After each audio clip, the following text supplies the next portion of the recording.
بیل کا نصاب کتنا ہے کہ کتنے ہو چرنے والے، چرنے والے جانور تعداد میں کتنے ہیں کہ اس پر زکوٰۃ واجب ہو جائے، تو اس کی تعداد ہے 30۔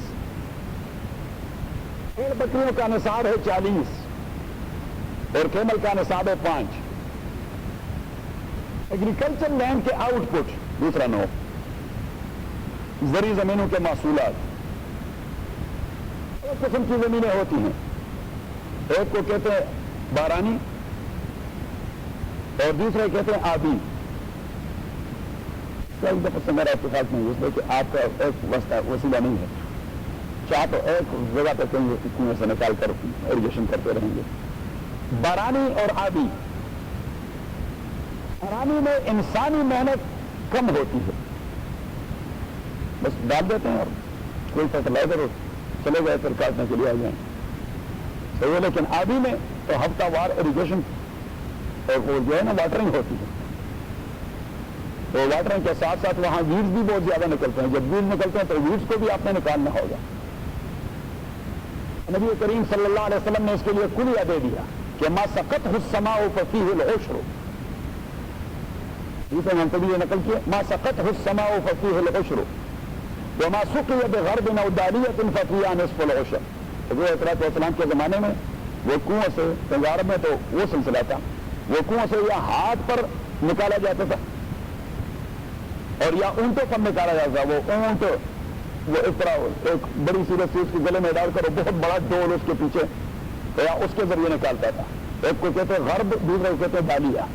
وما سقی بغرب او دالیۃ، تو وہاں ہم نے علت نکالی، امام ابو حنیفہ رحمۃ اللہ علیہ نے علت نکالی کہ غرب اور دالیہ کی حکمت کیا ہے کہ وہاں پہ لیبر زیادہ ہے، کیا ہے اس زمین میں لیبر زیادہ ہے، تو فرمایا کہ بارانی زمین اس میں ہے عشر، نیم 1/10، اور آبی زمین اس میں ہے نصف العشر، 1/20، 5%۔ بارانی میں 10%، آبی میں 5%۔ آپ وہ جو انگور کا باغ لگا رہے ہیں وہ تو آبی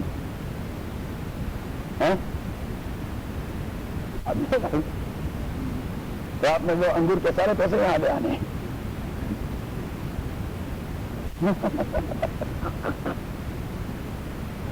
دوسرا گولڈ اور سلور، گولڈ اور سلور کے جو وزن کی بات رسول پاک صلی اللہ علیہ وسلم نے کی ہے،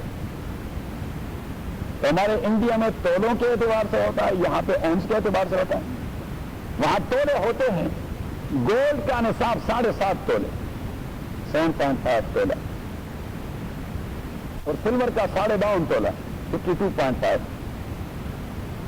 اور اونس کے حساب سے گولڈ 3 اونس اور سلور 21۔ گرامز کا حساب میں جانتا نہیں، تو یہ گرامز کو جانتا نہیں، یا کسی سے پوچھ لیں گے، یہ ویسٹ میکس کو زیادہ جانتا ہے، تو گرامز کی ایک اونس کا کتنا ہوتا ہے، تو اونس کو آپ بھی نہیں جانتے، تو بس یہی ہے۔ اچھا تو لگا تو ہم کہتے ہیں اچھا جو بھی ہے، نہیں ہم گرام کی بات کر رہے ہیں کہ گرام کی، اچھا اونس نہیں ہوتا بھائی، گرام تو بہت چھوٹا ہوتا ہے۔ دوسرے گرام کیا 1 اونس، اچھا تو بس جو بھی ہے وہ تو وزن کے اعتبار سے پتہ لگ جائے گا۔ اچھا اب مجھے دیکھیں، نقود جتنے سارے ہوتے ہیں، کیا نقود، اب نقود آپ لکھیں کہ نقود کیا چیز، گولڈ، سلور، کرنسی بلز اور بزنس ایسٹس، ان ساروں کو شریعت پر نقود کہا کرتا ہے۔ اگر ایک آدمی ان 4 انواع کے نقود میں سے ایک نوع کا مالک ہو، لیکن یہ مسئلہ یہ بڑا کمپلیکیٹڈ ہے، یعنی 4 جو قسم کے نقود میں نے بتلا دیے، اگر انہی میں سے وہ مالک ہو صرف ایک قسم کا، فار ایگزامپل ایک آدمی کے پاس نہ بل ہے، نہ ایسٹس ہیں، نہ سلور ہے، کچھ بھی نہیں، صرف گولڈ ہے اس کے پاس، صرف گولڈ ہے اس کے پاس، اور پھر گولڈ کو سپریٹلی کاؤنٹ کیا جائے گا کہ وہ تبھی صاحب نصاب ہوگا جب وہ گولڈ کا وزن 7.5 تولے ہو جائے گا۔ سپریٹلی کاؤنٹ ہو گیا. لیکن اگر ایک آدمی کے پاس بیک وقت 2 یا 3 قسم کے نقود ہوں، گولڈ بھی ہے، سلور بھی ہے، کرنسی بھی ہے، یا گولڈ ہے اور کرنسی ہے، یا سلور ہے اور کرنسی ہے، صحیح، یا بزنس ایسٹس ہے اور گولڈ ہے، بزنس ایسٹس ہے اور کچھ نقد پیسے ہیں، اور پھر اس کی ویلیویشن کی جاتی ہے. پھر سپریٹلی وزن کا اعتبار پھر ختم ہو گیا. گولڈ کے وزن کا اعتبار بھی ختم اور سلور کے وزن کا اعتبار بھی ختم.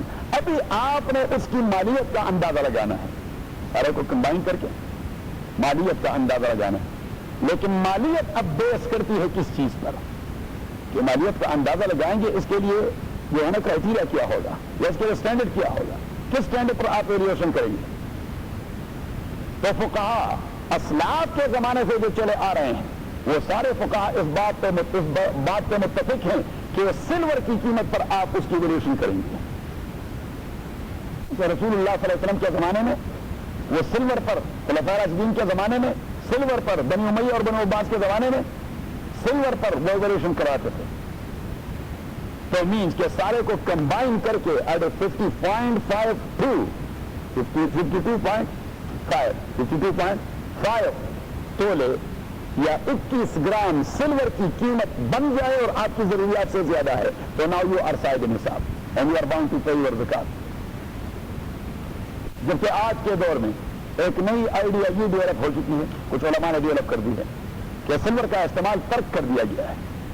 سلور کا استعمال ترک کر دیا گیا ہے. اب تو گولڈ ہی زیادہ استعمال ہوتا ہے اور سلور کی اتنی ویلیو بھی نہیں ہوتی. تو وہ کہتے ہیں کہ ڈیپینڈ کرتا ہے اور بیس کرتا ہے گولڈ کی قیمت پر، سونے کی قیمت پر. تو ان 2 چیزوں یا 3 چیزوں کو کمبائن کر کے اس کی ویلیویشن کروائیں گے کس چیز پر؟ گولڈ پر، کہ 7.5 تولے کی قیمت تک پہنچ جائے یا 3 اونس کی قیمت تک پہنچ جائے اور آپ کی ضروریات سے زائد ہے. ناؤ یو آر صاحب نصاب and you are bound to pay your زکات. But actually we will go back to the basis کہ بیس کیا ہے زکات کا. تو زکات کا بیس یہ ہے کہ اللہ کریم یا شریعت اسلامیہ مالدار کا فائدہ چاہتا ہے یا بیسیکلی پور کا؟ تو بیسیکلی پور کا یا مالدار کا؟ ایک ہمارے شیخ نے فرمایا رحمہ اللہ کہ پور کا فائدہ یہ ایولیوشن سلور پہ ہو جائے تو تبھی پور کا فائدہ ہوتا ہے. ادروائز گولڈ پہ آپ کروائیں گے تو بہت کم لوگوں کو زکات دینا پڑے گا، بہت کم لوگ ہوں گے جو زکات ادا کریں گے. تو یہ بات لکھی اور میرا فتویٰ بھی اسی پر ہے. اب جب زکات دیں گے مجھے تو اس بیس پر آپ کر دیں گے. جہاں تک بزنس ایسٹس کا تعلق ہے، بزنس ایسٹس اس کی پریزنٹ پرائز پر ویلیویشن کرائی جائے گی. یہ نہیں کہ آپ نے بزنس میں گزشتہ سال کتنے پیسے لگائے تھے، جتنے بھی لگایا، چاہے آپ نے 50,000 گزشتہ سال لگائے تھے اور اس سال خدا نخواستہ وہ کم ہو کے 10,000 پہ آ گیا تو آپ نے 50,000 کی زکات ادا کرنی ہے. 10,000 اتنے سے آپ کے ساتھ ایسٹ رہے اسی کی زکات. لیکن اگر آپ نے 10,000 لگائے تھے اور 50,000 ہو گئے ہیں تو پھر 50,000 کی زکات ادائی کی ہوگی. لکھیے یہ مسئلہ درمیان میں کہ مال مستفاد کا حکم، اسے کہتے ہیں فقہا مال مستفاد. مال مستفاد مین کہ وہ جو آپ کے بزنس اور انویسٹمنٹ میں سال کے درمیان جو کچھ دیا، تو مال مستفاد کا حکم بھی وہی ہوتا ہے جو سال کے ابتدا میں آپ کے اصل ایسٹس کا ہوتا ہے. آپ یہ نہیں کہہ سکتے کہ جی یہ فلاں مہینے میں اتنے پیسے پھر میں نے کمائے، پھر فلاں مہینے میں اتنے پیسے کمائے. ابھی تو سال کے 12 مہینے ہیں، پھر اس مہینے کے 30 دن ہیں، فلاں دن آپ نے اتنے کمائے، فلاں دن، پھر تو آپ نے 350 دن مسلسل ہی زکات دینا ہوگا. 350 دن مسلسل ہی آپ نے حساب کتاب کرنا ہوگا. That's a trouble, that's a confusion, that's not logical. Original چیز ہے نہیں. اس لیے فقہاء نے لکھا کہ ہمارے مستفاد کا حکم وہ اس مال کا ہے جو فرام دی ویری بگننگ آپ لگا چکے ہیں. تو زکات اس پر واجب تھا کیونکہ سال پورا ہو گیا. میں یہ کہنا تھا کہ پلیز اس درمیان میں نے نفع کمایا تھا، بھائی نفع کمایا اسی مال پر کمایا. اب میں آ گئی. اب اگر آپ مقروض ہیں، یہ کوئی مسئلہ لکھیں، اگر آپ مقروض ہیں، آپ کے اوپر ڈیو ہیں جسے آپ نے ابھی ادائیگی کرنی ہے، سال ادائیگی کرنی ہے، آپ نے وہ سال والے قرضے وہ اپنے ایسٹ سے یا اپنے مال سے نفی کرنے ہیں، منہا کرنے ہیں. اس کے کل چلان آپ کو زکات واجب ہوگی اور آج آپ کے قرضے ڈیو ہیں تو آپ کو منہا کر دیں اس سے. because that's not your mal. You have to pay it today. تملیغ کا مسئلہ پانچوں مذاہب میں متفقہ ہے. آپ لکھیں تملیغ کا مسئلہ 5 مذاہب میں متفقہ ہے. When we are talking about 5 مذاہب, so you mean اہل حدیث also. امام ابن حزم اور امام داؤد الظاہری. I'm not talking about the اہل حدیث of nowadays. Because today there is no any اہل حدیث as I know. کیونکہ وہ کہتے ہیں تقلید نہیں کرنی.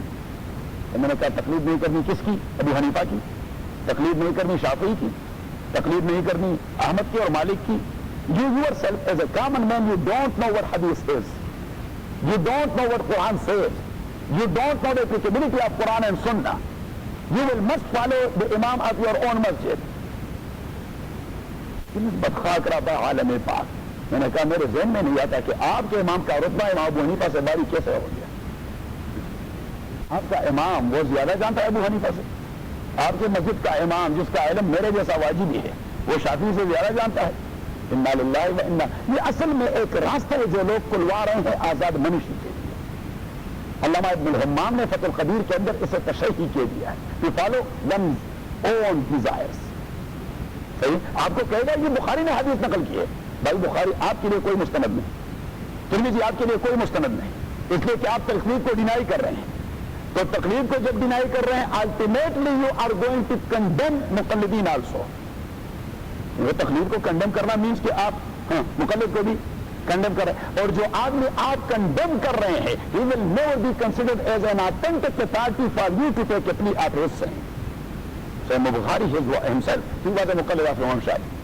Imam Tirmidhi himself was a muqallid of Imam Shafi. Abu Dawood himself, he was a muqallid of Imam Shafi.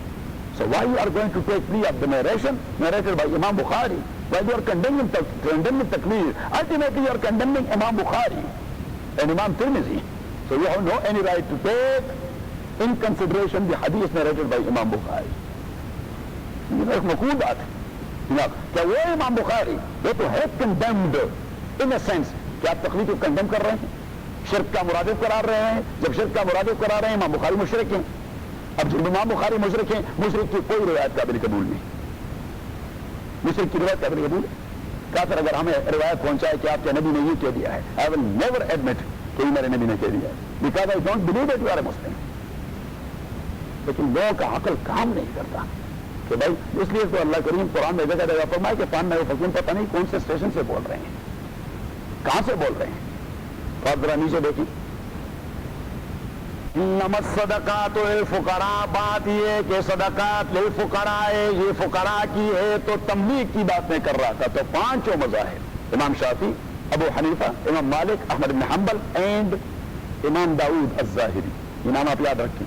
امام داؤد الظاہری he was himself a student of Imam Ahmad ibn Hanbal rahimahullah, but later on he established his own mazhab. وہ کہ اس نے خود compilation نہیں کی. Compilation اس کے شاگرد کے شاگرد امام ابن حزم نے کی, جس نے المحلہ لکھا ہے. اس نے بہترین کتاب لکھی المحلہ. لیکن وہ آدمی ذرا تیز ہے طبیعت میں کبھی کبھار جب دیگر دوسرے اماموں پر رد کرتے ہیں تو ایسے تیز کرتے ہیں جس طرح حجاج بن یوسف کا تلوار تھی. ہمارے شیخ فرمایا کرتے تھے کہ ابن حزم کا قلم اتنا تیز ہے, حجاج بن یوسف کا تلوار تیز تھا. حالانکہ فقہا یہ ایک دوسرے کو جواب دیتے ہیں, بڑے پولائٹ طریقے سے جواب دے دیتے ہیں, پولائٹ. لیکن ابن حزم کا طریقہ پتہ نہیں اس کو کیا ہو گیا تھا. بنیادی بات یہ تھی کہ ابن حزم ابتداءً وہ زیدیہ کے ساتھ رہے. زیدیہ کے ساتھ تو زیدیہ ذرا ایگریسو ہوتے ہیں. جب وہ ایگریسو ہوتے ہیں پھر وہ سنی کنورٹ ہو گئے تو وہ ایگریشن اس کے ذہن میں موجود تھی. تو اس نے سنی اماموں کے خلاف بھی وہ ایگریشن, وہ جو تصور اس کے ذہن میں تھا, تو وہ لگا بات بھی ایز اے ہول. یہ written a very useful book by the name of المحلہ. 7 جلدوں میں المحلہ لابن حزم, 7 والیومز میں المحلہ لابن حزم. اور ایک دوسری کتاب اس نے لکھی ہے, وہ بھی بڑی عجیب کتاب ہے, الملل والاہواء والنحل. الملل والاہواء والنحل. تو وہ سارے گمراہ فرقوں کا ایسا تذکرہ کرتا ہے کہ اس آدمی نے حد کر دیا ہے. اتنی وسیع اسٹڈی ہے اس آدمی کی فرقوں پر کہ بھائی جی کیا مصیبت ہے, جی کیا مصیبت ہے, جی کیا مصیبت ہے, اور بنیاد کہاں سے ہے. الملل والاہواء والنحل. یہ پتہ نہیں کہ اس کا اردو ترجمہ بھی ہے کہ نہیں ہے, میں نے کہیں دیکھا نہیں. عربی میں الملل والاہواء والنحل. پانچوں کے پانچوں امام اس پر متفق ہے کہ تملیغ شرط ہے زکوٰۃ کے لیے. تملیغ شرط ہے زکوٰۃ کے لیے. اور آج تک کسی نے تملیغ والے تصور کو ختم نہیں کر دیا. نظر ضرورت کے تاثر ڈاکٹر یوسف قرضاوی نے مسجد میں اس کے لگانے کو جائز قرار دیا ہے, لیکن no one approved and verified the view point of doctor Yusuf Al Qaradawi. تو بھائی ہم جیسے سلف کے سارے ذخیرے کو تو ہم آج نہیں لگا سکتے. ایک تو وجہ یہ ہے کہ انما الصدقات للفقراء, لام اس صدقات کے بعد فقراء کے اوپر ایک چیز ہے, اسے کیا کہتے ہیں؟ لام للفقراء. انما الصدقات للفقراء, اور لام نحوی اعتبار سے تملیغ کے لیے استعمال ہوتا ہے. لام نحوی اعتبار سے اس کے لیے تملیغ کے لیے, اور تائید اس کی حدیث میں آئی ہے. نبی کریم صلی اللہ علیہ وسلم نے فرمایا کہ تؤخذ من اغنیائہم وترد الی فقرائہم, ان کے اغنیاء سے لیا جائے گا اور ان کے فقراء کو دیا جائے گا. یہ جو الفاظ حدیث کے ہیں یہ امپلائڈلی تملیغ نہیں کہہ رہا, ایکسپریسلی تملیغ کہہ رہا ہے کہ یہاں سے transfer of propriety right and position, یعنی ٹائٹل اور پوزیشن دونوں آپ نے کسی فقیر کو دینے. تو تملیغ شرط ہے. تملیغ کیا ہے؟ تملیغ شرط ہے. اور اس میں ایک فائدہ بھی ہے, اور وہ یہ فقہاء نے جو بات کہی ہے کہ مسجد تو مسلمانوں کی ضرورت ہوتی ہے کہ نہیں ہوتی چھوٹی سا, ہاں مطلب مسجد مسلمانوں کی ضرورت ہوتی ہے. اور میرے خیال میں اگر فقہاء یہ کہہ رہے تھے کہ چلو چلو مسجد میں بھی لگا دیں, تو میرے خیال میں غریبوں کا تو بڑا ہی فرق ہونا تھا کہ باقی تو لوگوں نے مسجدیں اتنی بڑی بڑی بنانی ہیں تو سارا زکوٰۃ اس میں لگا ہے, غریب کیا کہتا. اور دوسری بات یہ ہے کہ یہ مسجد بنانا بذات خود ایک فریضہ ہے شریعت میں. مسجد بنانا یہ زکوٰۃ کی وجہ سے فریضہ نہیں, یہ کس کی وجہ سے فریضہ ہے؟ ایمان کی وجہ سے فریضہ ہے کہ آپ نے نماز با جماعت کا اہتمام کرنا ہے. نماز با جماعت پڑھنا آپ کے اوپر فرض ہے, تو اس کے لیے اہتمام کرنا بھی آپ کے اوپر فرض. یہ وضو جو ہے, وضو یہ کیوں فرض ہے؟ شاطبی نے کتاب لکھی ہے, آپ لکھ کے حوالہ دے دیں, موافقات, علامہ شاطبی کی کتاب ہے موافقات. وہاں پہ اس نے ایک لیگل میگزم, قانونی قاعدہ لکھ دیا ہے کہ ما لا یتم الواجب الا به فهو واجب. یہ قاعدہ لکھیں کہ ما لا یتم الواجب الا به, ما لا یتم الواجب الا به فهو واجب. کسی بھی فریضے کی ادائیگی جس چیز پہ ڈیپینڈ کرے, دیکھیے یعنی یہ چیز ہے آپ کے اوپر فرض ہے لیکن یہ ڈیپینڈ کرتا ہے نیچے والی چیز پر, تو اس فریضے کو آپ پہنچیں گے نیچے والی چیز کے ذریعے, صحیح ہے؟ تو یہ نیچے والا چیز الٹیمیٹلی اور آٹومیٹکلی فرض ہو گیا. ما لا یتم الواجب الا به فهو واجب, کہ واجب اور فرض کی ادائیگی جس چیز پہ موقوف ہوتی ہے تو وہ موقوف علیہ, یعنی وہ نیچے والا زینہ وہ بھی فرض ہوتا ہے, وہ بھی فرض ہوتا ہے. یعنی بلب لگانا یہاں پہ فرض تھا, صحیح ہے, لیکن اس بلب کو اتارنے اور اس کو لگانے کے لیے جس چیز کی ضرورت ہوتی ہے وہ بھی فرض تھا, لیکن آپ لوگوں نے یہاں نہیں بنایا. اس لیے تو ہم تاریخی میں بیٹھے ہوئے ہیں, اس لیے کہ امام شاطبی کی کتاب آپ لوگوں نے نہیں پڑھی تھی. کون مندی کو میں سنا رہا ہوں, آپ نے تو اپنے حصے کا کام کر دیا, چوری صاحب نے اپنے حصے کا کر دیا, وہ لے آیا اور وہاں پہ لگا دیا کلنگ, وہ شیشے والا حصہ نیچے آئی ہے, ہولڈر وہاں. اچھا بھائی اب کیا کرے, وہاں بھی بلب نہیں ہے, یہاں بھی بلب نہیں ہے, اب یہ کیسے اتاریں گے؟ تو ایک دوست نے مشورہ دے دیا کہ یہ آلو لگائیں گے اس میں, وہ ڈنڈے میں, تو آلو کے ذریعے نکالیں گے. تو میں نے کہا کہ پھر مسجد میں آلو کو بوری بھی ہونی چاہیے. یہ کام اس کے ذمہ ہے, آلو فرض ہو گیا. وہی مسئلہ ہے کہ بلب اتارنے کے لیے آلو کی بوری فرض ہو گئی. آپ کو وہ چیز کا انتظام کر دیں تاکہ وہ بلب لگا دیں. ایک ابھی تو ہم پنکھا چلائیں گے, تو پنکھا چلائیں گے, درمیان والا لائٹ پر ہم نہیں جلا سکتے, صحیح, تو پھر یہاں نظر نہیں آئے گا نہ مجھے اور نہ آپ کو, اور وہاں اس میں بلب نہیں ہے, اس میں بھی نہیں, اور وہاں سے تو کلنگ جلتا ہوا بلب نیچے آ گیا. اب ہمارے سامنے کوئی اور تو ہے نہیں کہ اسے سناؤ, کنسٹرکشن والے میں صرف علمندی ہے سامنے بیٹھے, تو اسی سناتے رہیں گے کہ آپ نے مسجد بنائی اور یہ اس کا انتظام نہیں کیا.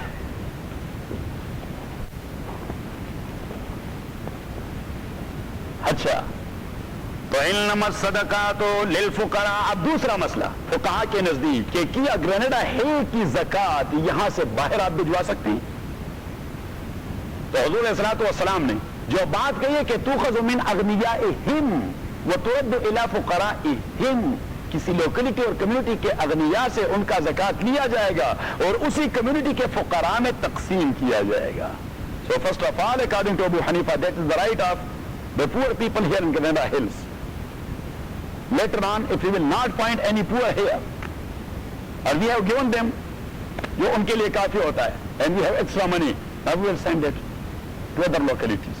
اب other localities میں آپ نے priorities وضع کرنی ہے, ترجیحات وضع کرنی ہے کہ بھائی اب میں نے کہاں بھجوانا ہے.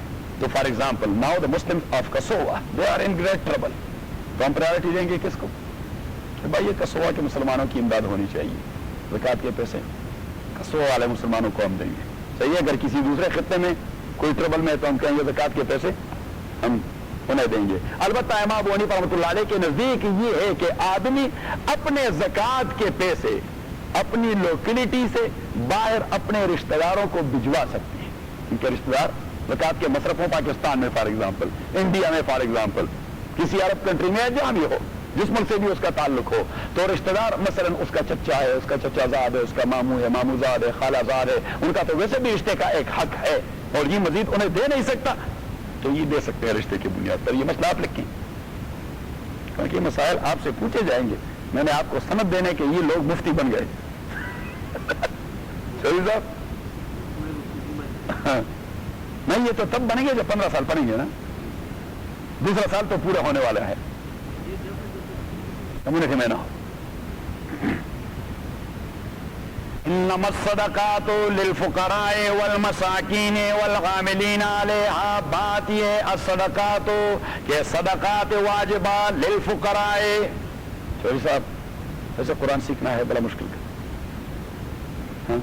کیونکہ تو سورس آف لا ہے, نہیں تو لا نہیں ہے, یہ تو سورس آف لا ہے, اس سے لا آپ نے نکالنا ہوگا. اور یہ فقہا کا اللہ بلا کر دے, ان لوگوں نے کیا محنتیں کی تھی,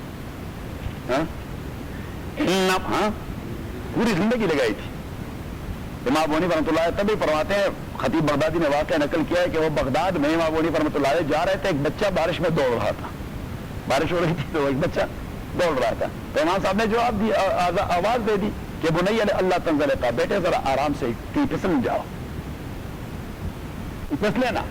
تو اس بچے نے امام صاحب سے کہہ دیا کڑا ہو کے کہ لَوِن زَلَقْتُ أَنَا, اگر میں پھسلا تو میں ہی پھسلا ہوں گا, وَلَوِن زَلَقْتَ لَنْ زَلَقَ الْعَالَمُ, آپ ذرا زیادہ احتیاط کریں, اگر آپ پھسلے تو پھر امت کا بیڑا غرق کر دو گے. تو امام ابو حنیفہ رحمۃ اللہ علیہ فرماتے ہیں کہ وہ ایسے مجھے کلک کر گیا وہ بچے کی بات کہ میں ایک ایک آیت کو 20 مرتبہ پڑھتا رہا, اور سارے متعلقہ حدیث اس کے ساتھ ٹیلی کرتا رہا کہ امت کا بیڑا غرق نہ ہو جائے. بڑے کڑک تھے, عبداللہ بن مبارک نے واقعہ نقل کیا کہ عراق یا بغداد یعنی آپ بغداد میں جائے, اتنے آپ کو انبیاء ملیں گے, صحابہ ملیں گے, اولیاء ملیں گے, ائمہ ملیں گے. جس روڈ پہ جائیں گے بورڈ لگا ہوگا, شیخ عبد القادر جیلانی, ذریح شیخ عبد القادر جیلانی. دوسرے پہ جائیں گے ذریح امام موسیٰ کاظم, تیسرے پہ جائیں گے ذریح برہمی قبر ذریح امام ابو یوسف, چوتھے پہ جائیں گے ذریح شیخ جنید بغدادی. کو ملتے رہیں گے. تو وہ کہتے ہیں کہ ایک زمانے میں بغداد علم کا ایسا مرکز تھا, بغداد علم کا ایسا کہ ان کے خواتین اور بچے وہ بھی سارے علماء تھے, کیونکہ اتنے سنتے کہ وہ سارے علماء تھے. تو ابن مبارک فرماتے ہیں کہ میں جب پہلے بغداد آیا تو بغداد کے کوچے سے گزر رہا تھا, ایک بچہ بیٹھا ہوا رو رہا ہے, تو میں نے سلام کیا, اس نے کہا وعلیکم السلام یا بنی, اور بڑے پولائٹ طریقے سے. میں نے کہا بیٹے کیوں رو رہے ہیں؟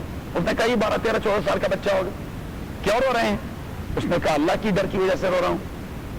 میں نے کہا بیٹے یہ آپ کو کیا فکر لائق ہو گئی ہے, آپ تو ابھی تک بالغ نہیں ہوئے, تو آپ کیوں رو رہے ہیں؟ رونا تو ہم نے ہے کہ بہت سارے گناہ کر رہے ہیں, اگر آپ کچھ کر بھی جائے تو آپ تو مرفوع القلم ہے.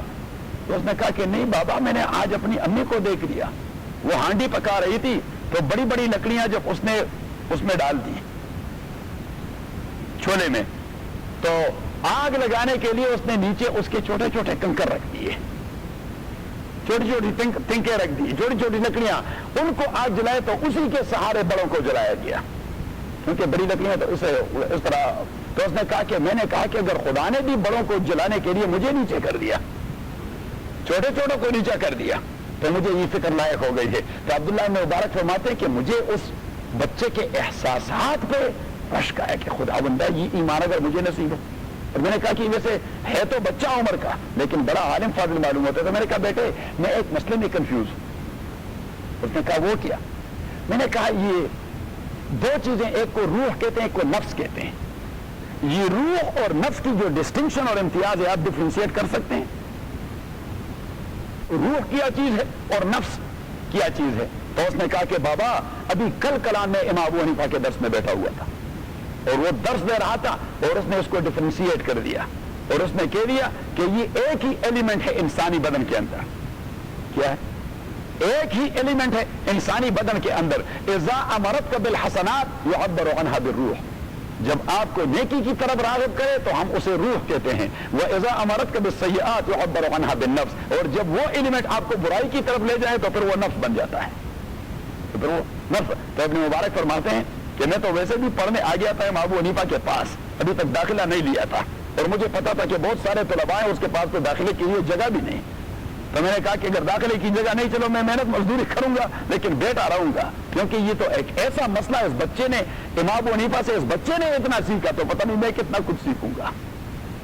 صحیح. اور تبھی تو امام شافعی نے آپ کے قبر مبارک پہ آ کر ارتجالن مینس فی الفور، ارتجال مینس فی الفور چند اشعار کہہ دیے. امام ابو حنیفہ قبر کے سامنے کھڑے ہو گئے اور کیا کہ دیکھے لقد زان البلاد ومن علیها امام المسلمین ابو حنیفہ، کہ دنیا کو زینت بخشی امام ابو حنیفہ کے علم نے جو مسلمانوں کے امام ہے. فما بالمشرقین له نظیر ولا بالمغربین ولا بکوفہ، اس نے کہا کہ نہ مشرق میں ایسٹ میں اس کی کوئی مثال ملتی ہے ابو حنیفہ کی، نہ ویسٹ میں اس کی کوئی مثال ملتی ہے اور نہ کوفہ میں اس کا نظیر کوئی ہے. اور پیچھے فرمایا کہ فإن الناس أعيال بفقه على فقه الامام ابی حنیفہ. اس نے کہا کہ قانون دانی کے اور لیجسلیشن کی بنیاد پر ساری دنیا کے قانون دان امام ابو حنیفہ رحمۃ اللہ علیہ کے بچے لگتے ہیں.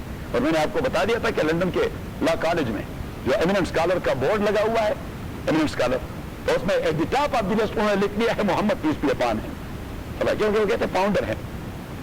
یہ بدبختوں کہتے ہیں کہ اسلام کا فاؤنڈر محمد صلی اللہ علیہ وسلم. بھائی وہ فاؤنڈر توڑے ہیں. صحیح. تو بھارت امیر ایز لیجسلیٹو انہوں نے کہہ دیا محمد پہ، اور دوسرے نمبر پہ لکھا ہے نعمان صن آف ثابت فرام کوفہ. نعمان صن آف ثابت. امام مالک رحمۃ اللہ علیہ سے امام شافعی نے کہا ہے آپ کے استاد کیسے آدمی تھے، جب آپ اس کا نام لیتے ہیں تو میرے ذہن کی گرہ کھل جاتی ہے. تو اس نے کہا کہ میں امام ابو حنیفہ کا کیا بتا دوں، لو کلمک فی ھذا الساری ان یجعلھا ذھبا لجعلھا. اس آدمی کا قوت استدلال اتنا مضبوط تھا کہ اگر وہ آپ کے ساتھ اس لکڑی والے پلر پہ دلائل دے دیتا کہ یہ گولڈ ہے تو وہ دلائل کے اساس پہ اسے ثابت کر دیتا کہ یہ گولڈ ہے، اور کوئی دنیا کی طاقت نہ تھی کہ وہ اسے لکڑی ثابت کرے. اس سے زیادہ اچھی تعبیر امام مالک اور نہ کر سکتے تھے. فإن الناس أعيال بفقه على فقه الامام ابی حنیفہ. اب نیچے دیکھیں، انما الصدقات للفقراء والمساکین والعاملین علیہا صدقات واجبہ. للفقراء فقراء کے لیے، والمساکین مسکینوں کے لیے. اب فقیر کون ہے؟ فقیر اور مسکین کا بنیادی فرق کیا ہے؟ تو فقیر وہ آدمی ہے، فقیر وہ آدمی ہے جس کے پاس تھوڑی بہت چیز ہو لیکن اس کی ضروریات پوری نہیں ہو رہی. اور مسکین وہ جس کے پاس کچھ بھی نہ ہو. مسکین وہ جس کے پاس کچھ بھی نہ ہو. آپ تو بھائی مالدار آدمی. ایک دوسرے عالم نے فقیر اور مسکین کی امتیاز یہ رکھی ہے کہ مسکین وہ آدمی ہے اس پر غربت کے آثار نمایاں ہو، یعنی آپ آثار سے پہچان سکتے ہیں کہ آدمی غریب ہے. اور فقیر وہ آدمی ہے جس کی تفتیش کرنے کے بغیر آپ اس کی حالت کو نہیں جانتے. وہ لالا جیسے ٹیک ٹاک بوسکی کا قمیص پہنتا ہے اور سفید شلوار، اور لالا کے پاس بھی میری طرح $5 ہوتے ہیں اور میرے پاس بھی $5، تو یہ لالا فقیر ہے.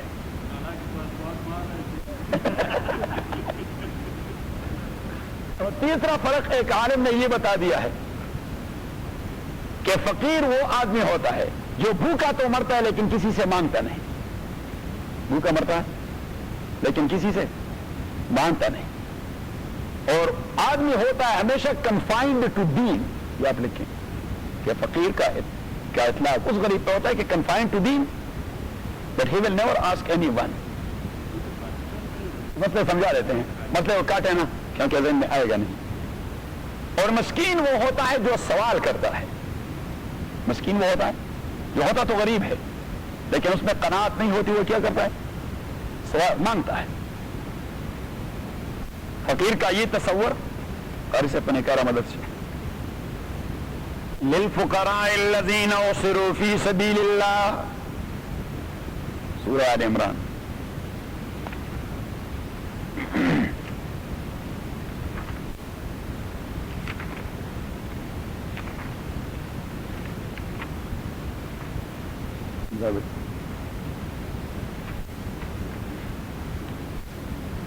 شروع گئے کیوں بنی 10 آیت تھے. ہاں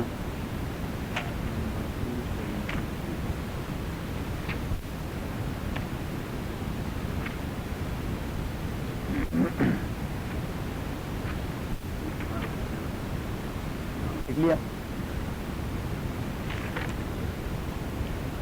اب ذرا آگے چلے جائیں, آگے نہیں پیچھے کی طرف سے, آیت نمبر 267 267 لکھ لیا. یا ایھا الذین آمنوا, جلدی جلدی, او ایمان والو, انفقوا خرچ کرو, من طیبات ما کسبتم, اپنے حلال کسب سے. حلال کسب سے کیونکہ اگر آپ نے حرام کا اکتساب کیا ہے, حرام مال آپ نے کمایا, اس سے زکوٰۃ ادا کرو گے, means you are going impliedly to say that this is حلال. سب سے پہلے تو آپ ٹپا لگا رہے ہیں اس پر, تبھی تو زکوٰۃ ادا کر رہے ہیں. کمائی ساری حرام کی ہے, ہاں آپ اس کی زکوٰۃ کی ادائیگی, تبھی تو عمر ابن عبدالعزیز رحمہ اللہ وہ ممبر پر کھڑے تھے, وہ تو بہت بڑے عالم بھی تھے, بادشاہ بھی تھے اور عالم بھی تھے. کسی نے مسئلہ پوچھا کہ اگر جی کسی کے پاس حرام مال ہو تو اس کے زکوٰۃ کا مسئلہ کیا ہوگا؟ تو عمر بن عبدالعزیز رحمۃ اللہ علیہ نے فرمایا کہ اگر حرام مال کسی انڈیویجول کا ہو, you must return it to the person concerned. There is no any زکوٰۃ لائنگ اپان ہم, وہ اوروں کے مال کی زکوٰۃ دے رہا ہے, اس نے واپس کروانا ہے. اور اس نے کہا کہ اگر حرام کی کمائی ہو, انڈیویجولس کی نہ ہو, قوم کی ہو, مینز ادھر سے گھسیٹا ادھر سے گھسیٹا, وہاں سے لیا وہاں سے لیا, ایک جس طرح پاکستان میں کر رہے ہیں, صحیح. تو شیخ عمر بن عبدالعزیز رحمۃ اللہ علیہ نے فرمایا کہ he has no any right and liability to pay the zakat. We will snatch all the mall and put it into Baitul Mal. تو اسے کیا حق پہنچتا ہے کہ زکات نہیں کرے, وہ تو حرام مال ہے, تو سارا سنیچ کریں گے. یا ایھا الذین آمنوا, او ایمان والو, انفقوا مما من طیبات ما کسبتم, آپ انفاق کرو حلال مال سے جو آپ کما چکے ہیں, ومما اخرجنا لکم, اور اس مال سے, اس فصل سے جو ہم نے نکال دیا ہے آپ کے لیے, من الارض, زرعی زمین سے, ولا تیمموا الخبیث منہ. اب بعض اوقات لوگ ایسا کرتے تھے, ہاں سندھ میں سرحد میں بھی فار ایگزامپل, کہ وہ اپنے گندم کا عشر دیا کرتے تھے, تو گندا قسم کے گندم زکوٰۃ میں اور ٹھیک قسم کے گندم وہ گھر لے جانا. اللہ کریم نے فرمایا ایسا نہ کیجیے. ولا تیمموا الخبیث, اور آپ ارادہ نہ کیجیے ردی نوع کی, خبیث ردی, تنفقون, کہ اسے اللہ کے لیے دے دیں, ولستم بآخذہ, اور آپ اپنے حق میں اس کے قبول کرنے کے لیے تیار نہیں ہوں گے, الا تغمزوا فیہ, مگر یہ کہ آپ تساہل سے کام لے. وَاعْلَمُوا أَنَّ اللَّهَ غَنِيٌّ حَمِيدٌ. الشیطان, اب اللہ نے کہہ دیا کہ مال خرچ کرو, تو شیطان بھی وسپرنگ کرتا رہتا ہے, اچھا زکوٰۃ دینا ہے, اچھا 10% اس میں, 20% اس میں, 5% اس میں, 2.5 اس میں, یہ تو بس دینا ہی دینا ہے, دینا ہی دینا ہے, خود تو پھر اس طرح بیٹھے رہو گے. تو اللہ کریم نے فرمایا یہ تو ہے سائیڈ ایفیکٹ, یہ ہوتا رہے گا, بائی پروڈکشن ہے اس کا, کہ الشیطان یعدکم الفقر, شیطان آپ کو ڈراتا رہے گا, الفقر, ہنگر سے, وَيَأْمُرُكُمْ بِالْفَحْشَاءِ, اور آپ کے دل میں ڈالے گا بخل کا تصور. وَاللَّهُ يَعِدُكُمْ, اللہ آپ سے وعدہ کرتا ہے مغفرتاً, بخشش کا اپنی جانب سے, وَفَضْلًا, اور برکت ڈالنے کا آپ کے مال میں. وَاللَّهُ وَاسِعٌ عَلِيمٌ يُؤْتِي الْحِكْمَةَ مَن يَشَاءُ, اللہ تعالی یوتل حکمت اموال کی تدبیر، الحکمہ اموال کی تدبیر، جائیداد کی تدبیر، ریاست کی تدبیر، ادارے کی تدبیر. یوتل حکمت اللہ تعالیٰ سیاسی سوجھ بوجھ دیا کرتا ہے، من یشاء اس کو جسے وہ چاہے، ومن یؤتل حکمت اور جسے سیاسی سوجھ بوجھ سے نوازا گیا، فقد اوتی خیرا کثیرا اسے بہت سارا خیر دے دیا گیا. کیونکہ سیاست کا لغوی معنی میں نے آپ کو بتا دیا تھا کہ لسان العرب کے اندر، لسان العرب کتاب ہے 10 جلدوں میں ڈکشنری ہے عربی کی، تو لسان العرب کے اندر انہوں نے سیاست کی تعریف لکھی ہے کہ سیاست کس چیز کا نام ہے. القیام علی الشیء بما یصلحہ، کسی چیز کی اصلاح کی ذمہ داری اپنے سر پر لے لینا، یہ ہے سیاست. کسی چیز کی اصلاح کی ذمہ داری اپنے سر پر لے لینا، اسے کیا کہتے ہیں؟ سیاست. فار ایگزامپل یہ ٹائپ ریکارڈر کام نہیں کر رہا اور آپ نے ذمہ داری لے لی کہ میں اسے ٹھیک کروں گا، تو اسے کہتے ہیں ٹائپ ریکارڈ کی سیاست. ٹائپ ریکارڈر کی سیاست. ہمارا وہ جو تھا نا ایئر کنڈیشنر، وہ ٹھیک کام نہیں کر رہا تھا تو فاضل صاحب نے اس کی ذمہ داری لے لی کہ اس کو ٹھیک کروں گا، تو دیٹس کالڈ سیاست ایئر کنڈیشنر. صحیح. میری گاڑی ٹھیک نہیں تھی، وہ چوری صاحب نے کہا میں ٹھیک کر دوں گا، اس نے ٹھیک کر دی، اسے کہتے ہیں گاڑی کی سیاست. القیام علی الشیء بما یصلحہ. اور یہ لفظ سیاست جس کا متبادل انگریزی میں ہے پالیٹکس، اس کا متبادل انگریزی میں کیا ہے؟ پالیٹکس. عربی میں اس کے لیے لفظ سیاست صرف نہیں ہے، وہاں پہ ایک لفظ مرکب ہے، کمبینیشن آف 2 words، السیاسہ المدنیہ. اسے کہتے ہیں السیاسہ المدنیہ، اسٹیٹ پالیٹکس. السیاسہ المدنیہ مینس اسٹیٹ پالیٹکس. اور ہمارے ہاں تو سیاست نام رکھا گیا ہے کس چیز کا کہ اس چیز کا بیڑا غرق کر دوں گا. وہ ریورس میننگ میں ہم جا رہے ہیں، ریورس گیئر لگا چکے ہیں کہ اس کا بیڑا غرق کر دیں گے. جس کو جو بھی ذمہ داری دے دی اس کا بیڑا غرق کر دے گا. کمال ہے بھائی، شاعر بن گئے، یہ تو کمال ہے. اگر ایک بار نہیں، اگر ایک بار یہ پھر کراچی میں چلے گئے اور پھر کسی نے بیکری میں اندر لے جا کر اس کی پھر تلاشی لے لی، پھر تو علامہ اقبال بن جائے گا. یہ کمال ہے. یہ جو سیاست ان وقتوں نے ہمارے اندر وہاں ڈال دی ہے وہ تو خرابات کا مجموعہ ہے، وہ ہمارے مذہبی فطرت کے منافی ہے. یہ جو ہم جو جمہوریت کا ڈنڈورا انہوں نے ہمارے لیے وہاں پیٹا ہے وہ ہمارے مذہبی فکر کا مخالف ہے کہ بھائی every individual has the right to cast his vote and to choose the leader. No, علامہ نے تو تبھی کہہ دیا کہ الیکشن ممبری کونسل صدارت، علامہ نے کہہ دیا کہ الیکشن ممبری کونسل صدارت بنائے خوب آزادی نے پھندے، اٹھا کر پھینک دو باہر گلی میں، نئے تہذیب کے انڈے ہیں گندے. لیکن سوری صاحب کہ الیکشن ممبری کونسل صدارت نئے خوب آزادی نے پھندے، کہ آزادی ہمیں کیا ملی، یہ پندے ہمارے گلے میں ڈال دیے گئے. ابھی عورت کا نمبر ہے اور ابھی مرد کا نمبر ہے. تو وہاں ہمارے ایبٹ آباد میں ایک وہ تیسری صنف کا آدمی کھڑا ہو گیا تھا قومی اسمبلی کے لیے، پتا ہے آپ کو؟ ایبٹ آباد میں. اور وہ تقریر کر رہا تھا. اس نے اپنے تقریر میں کہہ دیا کہ میرے بھائی اور بہنوں، آپ لوگوں نے جرنیلوں کی حکومتیں بھی دیکھ لی، آپ لوگوں نے عورتوں کی بھی دیکھ لی، آپ نے مردوں کی بھی دیکھ لی، تو ایک بار ساڑی بھی دیکھ لیں.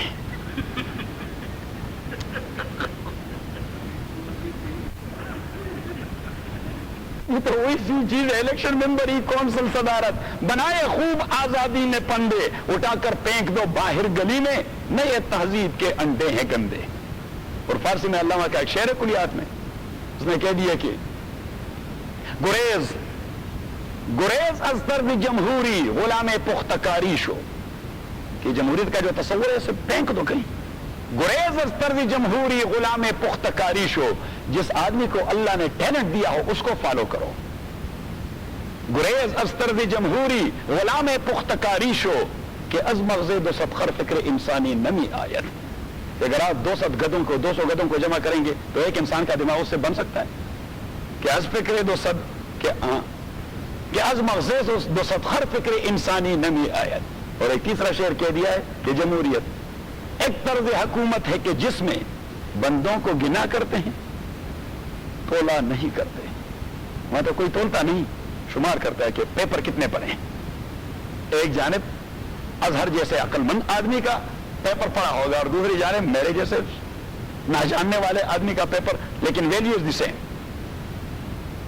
ہمارے ہاں وہ جو ہے نا یہ ڈرگ والے، یہ نہیں وہ جو سگریٹ کش کرتے ہیں، ہاں وہ جو نشے کرتے ہیں، چرسی تو چھوڑیے، چرسی کا تو پھر بھی عقل کام کرتا ہے. وہ دوسری چیز کیا کہتے ہیں، وہ پاؤڈر، وہ ہیروئن پینے والا جن کا کوئی ذہن نہیں ہوتا، ان کا ووٹ بھی ووٹ ہے اور ایک شیخ الحدیث کا ووٹ بھی ووٹ ہے. یہ ویسے یعنی ہم اللہ کے غضب کو نہیں پکار رہے کہ بھائی ایک شیخ الحدیث جو بخاری پڑھانے بیٹھا ہوا ہے، ایک ٹیلنٹڈ عالم اور ایک ہیروئن والے کو تو آپ 5 روپے دے دیں، اس کا ووٹ جہاں مرضی ہے وہاں استعمال کروا دیں.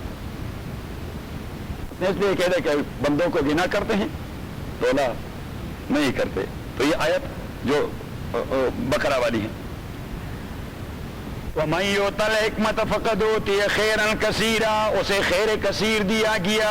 وَمَا يَذَّكَّرُ إِلَّا أُولُو الْأَلْبَابِ، لیکن اس بات کو اللہ کریم فرماتے ہیں عقل مند لوگ جانتے ہیں. وَمَا أَنفَقْتُم مِّن نَفَقَةٍ، وہ جو آپ خرچ کرتے ہیں کوئی سا نفقہ، او نظرتم من نظر، یا منت مانتے ہیں ادا کرتے ہیں، فإن اللہ یعلم، اللہ اسے جانتا ہے. وما للظالمین من انصار تبدوا الصدقات، اگر آپ صدقات دیا کرتے ہیں ظاہراً، صدقات دیا کرتے ہیں لوگوں کے سامنے، فنعم ما، تو اچھی بات ہے، اوروں کو ترغیب مل جائے گی، اچھی بات ہے، اوروں کو ترغیب مل جائے گی. وَإِن تُخْفُوهَا، لیکن اگر آپ اسے چھپا رکھتے ہیں، وَتُؤْتُوهَا الْفُقَرَاءَ، اور فقراء کو چھپ کے دے دیتے ہیں. کیونکہ بہت سارے لوگ ایسے ہوتے ہیں وہ بھوکے تو مرتے ہیں لیکن کسی کے سامنے آپ سے پیسے نہیں دے گا. وہ بھوکا مرے گا لیکن وہ اپنی خودی اور عزت کا سودا نہیں کرے گا. اور تبھی تو شریعت اسلامیہ نے کہہ دیا کہ صدقہ کسی کو دینا ہے تو دائیں ہاتھ سے دے کر بائیں ہاتھ کو اس کی اطلاع نہ ملے. امام سندھی نے فرمایا، مولانا عبید اللہ سندھی رحمۃ اللہ علیہ نے، اس نے نقطہ لکھ لیا الہام الرحمان کے اندر کہ عام طور علماء یہ نقطہ لکھتے ہیں کہ یہ ریا سے خالی ہوتا ہے. لوگوں کے نظر میں آپ نہیں آئے اور آپ نے کسی کی ضرورت پوری کر دی، مینز کہ آپ نے کوئی ریا اور شو اپ اور خود نمائی اس کا تصور ابھرا نہیں کیوں کسی نے دیکھا نہیں. لیکن امام سندھی رحمۃ اللہ علیہ فرماتے کہ اصل حکمت اس کو یہ ہے کہ اس آدمی کی عزت کا سودا نہیں ہوا. اس غریب کو آپ دے رہے ہیں اس کو رسوا نہیں کیا گیا، کیونکہ کل کلان وہ یہاں مسجد میں بات کرے گا اور میں اسے کہوں گا او بیٹھ جاؤ، خیرات خور کے بچے آپ کی اب بات کرنے والے ہوتے ہیں. صحیح، اس لیے کہ اس کی کوئی عزت پر نہیں رہتی لوگوں کے نظر میں. تو شریعت اسلامی نے کہا کہ ایسے انداز سے دے دیں کہ لوگوں کو پتہ نہ چلے اور اس کی ضرورت پوری ہو جائے. چولی صاحب، اسلام کے کیا ذرعی اصول ہے. اور دیکھیے عزت نفس کا کتنا وہ فکر کرتا ہے کہ انسان کی عزت نفس پہ کوئی آنچ نہ آئے. تو اب مسئلہ ذکر بھی کر دیا تھا. اور دوسری بات یہ ہے کہ کمیونٹی میں لوگ جانتے ہیں کہ اس آدمی کی مالی حیثیت کیا ہے. مثلا اگر آپ ہم سے پوچھیں کہ میرا ہیلتھ کے متعلق، تو ہم آپ کو بتائیں گے کہ بھائی یہ فلاں آدمی جو ہے یہ ایسا ہے نہیں، یہ بھوکا مرے گا لیکن مانگے گا نہیں، لیکن اس کی مالی حیثیت یہ ہے. تو یہ اچھا طریقہ ہے. اچھا، اگر آپ نے، اللہ کریم نے فرمایا اگر آپ ظاہر اندے رہتے ہیں فنعم ما ہی، وہ جائز ہے. وَإِن تُوفُوهَا وَتُؤْتُوهَا الْفُقَرَاءَ، اور دیتے ہیں فقراء کو، فَهُوَ خَيْرٌ لَكُمْ، تو وہ زیادہ اچھا ہے آپ کے لیے. خیرن اسے کہتے ہیں سپرلیٹو ڈگری. وَيُكَفِّرْ عَنْكُمْ سَيِّئَاتِكُمْ، اللہ کریم آپ سے، وَيُكَفِّرُ عَنْكُمْ مِنْ سَيِّئَاتِكُمْ، اللہ کریم آپ کے گناہوں کا ازالہ کر دے گا. سیئات یہ عربی میں مختلف چیزوں کے لیے استعمال ہوتے ہیں، اور حضور پاک صلی اللہ علیہ وسلم نے صدقات کے مختلف فائدے بتلا دیے. ایک فرمایا فَإِنَّهَا تُطْفِئُ غَضَبَ الرَّبِّ، آپ نے کوئی ایسا کردار ظاہر کیا ہے جس کی وجہ سے اللہ کو آپ پہ غصہ آیا ہے. اللہ، اور خدا نہ کرے اللہ کا کسی پہ غصہ آئے تو اس کا تو بیڑا غرق. اب اللہ کے غصے کو آپ کیسے کنٹرول کریں گے؟ حضور پاک نے فرمایا صدقہ دیا کریں، یہ اللہ کے غصے کو بجھا دیتا ہے. فَإِنَّهَا تُطْفِئُ غَضَبَ الرَّبِّ، معاذ بن جبل سے امام احمد بن حنبل نے مسند کے اندر حدیث نقل کی ہے کہ فَإِنَّ الصَّدَقَةَ تُطْفِئُ غَضَبَ الرَّبِّ، یہ اللہ کے غضب کو بجھا دیتا ہے. وَتَدْفَعُ مِيتَةَ السُّوءِ، اللہ کریم آپ کو ذلیل موت سے بچائے گا، آپ ذلیل موت نہیں مریں گے. صدقات دیا کرو گے تو ذلیل موت نہیں مرو گے. اور تیسری بات، حضور پاک صلی اللہ علیہ وسلم نے فرمایا انہا تدفع البلاء، اگر آپ پہ کوئی مصیبت آنے والی ہے اس مصیبت کو رکوا دے گا. اس مصیبت کو رکوا دے. اور چوتھی بات قرآن کریم نے فرمایا کفر عنکم سیئاتکم، یہ آپ کے گناہوں کا کفارہ ہو جائے گا. اللہ بما تعملون خبیر لیس علیک وداعہم. اب اللہ کریم فرماتے ہیں کسی کے پاس پیسے بہت سارے ہیں، آپ بزور تو انہیں صدقات پر مجبور نہیں کر سکتے، کیونکہ گائیڈنس اور رہنمائی یہ تو اللہ کی دین ہے. لیس علیک، آپ کے اوپر کوئی لازم نہیں ہوتا ان کی گائیڈنس، ولیکن اللہ یہدی من یشاء، اللہ مطلوب تک پہنچا دیتا ہے اس کو جسے وہ چاہے. وما تنفقوا من خیر، اور آپ جو انفاق کرتے ہیں مال میں سے فلانفسکم، فائدہ آپ کا ہے. وما تنفقون، اور آپ خرچ نہیں کرتے ابتغاء وجہ اللہ، مگر اللہ کی رضامندی کے لیے. وما تنفقوا من خیر، اور وہ جو خرچ کرتے ہیں کوئی خیر بھی یوفی الیکم، اس کا پورا بدلہ دیا جائے گا. وانتم لا تظلمون، آپ سے کوئی چیز نہیں کاٹی جائے گی، کوئی IRS کی وہ کٹوتی مٹوتی اس میں ہے نہیں، پورے کا پورا اجر آپ کو دیا جائے گا قیامت کے دن. للفقراء، اب یہ وہ مسئلہ ہے جس پہ میں آپ کو لانا چاہتا ہوں کہ آپ نے یہ دینے کس کو ہیں. للفقراء الذین، ان فقراء کو احصروا فی سبیل اللہ، جو اللہ کے دین کے لیے کنفائنڈ ہیں. تو اللہ کے دین کے لیے کنفائنڈ وہ لوگ ہوتے ہیں کیا جہاد کرتے ہیں والنٹیئر، جہاد کرتے ہیں والنٹیئر، یا وہ لوگ کنفائنڈ ہیں جو دین کے علوم حاصل کر رہے ہیں. للفقراء الذین احصروا فی سبیل اللہ لا یستطیعون ضربا فی الارض، وہ زمین میں تجارتی سفر نہیں کر سکتے. یحسبهم الجاہل اغنیاء، ایک آدمی جس کو اس کے حالت کا پتہ نہیں تو وہ اسی کے متعلق یہ سوچے گا اغنیاء کی بڑے مالدار لوگ من التحفظ، اس لیے کہ وہ دامن نہیں پھیلاتے، وہ ہاتھ نہیں پھیلاتے کسی کے سامنے. لیکن تعرفون بسیماہم، آپ کبھی کبھار اس کے حرکات سے اس کو پہچان سکیں گے کہ آدمی کی غربت ہے، آدمی کی. تعرفون بسیماہم لا یسألون الناس الحافا، لیکن لوگوں سے وہ کبھی نہیں مانگتے. وما تنفقوا من خیر، تو اگر آپ خرچ کریں گے اس مسرت میں فإن اللہ بھی علیم، اللہ تعالیٰ آپ کے انفاق کو جانتا ہے. الحمدللہ رب العالمین والصلاة والسلام علی رسول محمد وعلى اصحابہ اجمعین. اللهم ربنا ارحمنا بالقرآن العظیم، اللهم ذکرنا من القرآن ما نسینا وعلمنا منه ما جهلنا واذكرنا تلاوته آناء الليل وآناء النهار والله خير حافظا وارحم الراحمين. من الشیطان الرجیم، بسم اللہ الرحمن الرحیم. اور آج ہم یہ مسئلہ ذکر کر رہے تھے زکوٰۃ والا، اس میں ایک مسئلہ وہ ذرا وضاحت والا ہے جو اقربا کا مسئلہ ہے، رشتہ داروں کا. تو اگر رشتہ دار غریب ہے تو لوکلٹی کے غربا کی موجودگی کے باوجود آدمی قرابت کے حوالے سے وہاں بھجوا سکتا ہے. وہ آپ تصحیح کروا دیں. انما الصدقات للفقراء والمساکین، صدقات فقراء کے لیے ہیں، مسکینوں کے لیے ہیں. تو رات ہم نے فقراء کی تعریف قرآن کریم کی دوسری آیت سے نکالی تھی کہ وہی فقیر ہوا کرتے ہیں. والعاملین علیہا، اور وہ لوگ جنہیں زکوٰۃ جمع کرنے کی ڈیوٹی سونپی گئی ہے. حکومت اس کے لیے ایک مستقل شعبہ رکھتا ہے وزارت خزانہ کے اندر، تو وہ جمع کرتے ہیں. پھر اموال دو قسم کے ہوتے ہیں جمع کرنے کے حوالے سے. ایک کو کہتے ہیں اموال ظاہرہ اور دوسرے کو کہتے ہیں اموال باطنہ. اموال ظاہرہ جس طرح کراپس، ایگریکلچر کراپس، یہ ہے اموال ظاہرہ. کیٹلز، یہ ہے اموال ظاہرہ. اس سے حکومت زکوٰۃ وصول کرے گا جبراً اگر کوئی نہیں دیتا. اور گولڈ، سلور اور کرنسی، اسے کہتے ہیں اموال باطنہ. اسی سے زکوٰۃ لینا حکومت کا استحقاق نہیں، یہ ڈیپینڈ کرتا ہے سرکمسٹانسز پر، کیونکہ زکوٰۃ عبادت ہے. کسی کی مرضی کے بغیر اس سے لیا جائے تو اس کی ادائیگی ہوتی نہیں. عبادت کے لیے انٹینشن شرط ہے، عبادت کے لیے انٹینشن شرط ہے، خصوصاً ان اموال میں جو باطنہ ہوا کرتے ہیں. باطنہ مین کہ وہ ویزیبل نہیں ہوتے. گولڈ سلور آپ کسی جگہ بھی رکھ سکتے ہیں، کرنسی آپ کسی جگہ بھی چھپا سکتے ہیں. تو اموال باطنہ کی زکوٰۃ ڈیپینڈ کرتی ہے مزکی پر، زکوٰۃ دینے والے پر. وہ اس نے اپنی فری کنسنٹ سے دینا ہے. جو اموال ظاہرہ ہے وہاں تو جبر سے لے لیتے ہیں، یہاں آدمی پہ ڈیپینڈ کرتا ہے، اس سے لے نہیں سکتے. اس پہ سٹریس کریں گے کہ آپ ادائیگی کر دیں. والعاملین علیہا، اور زکوٰۃ میں سے دیا جائے گا العاملین علیہا محکمے کے موظفین کو جو اسپیسیفک شعبے میں کام کر رہے ہیں، ان کی تنخواہیں وہ زکوٰۃ والے مد سے ادا کی جائیں گی.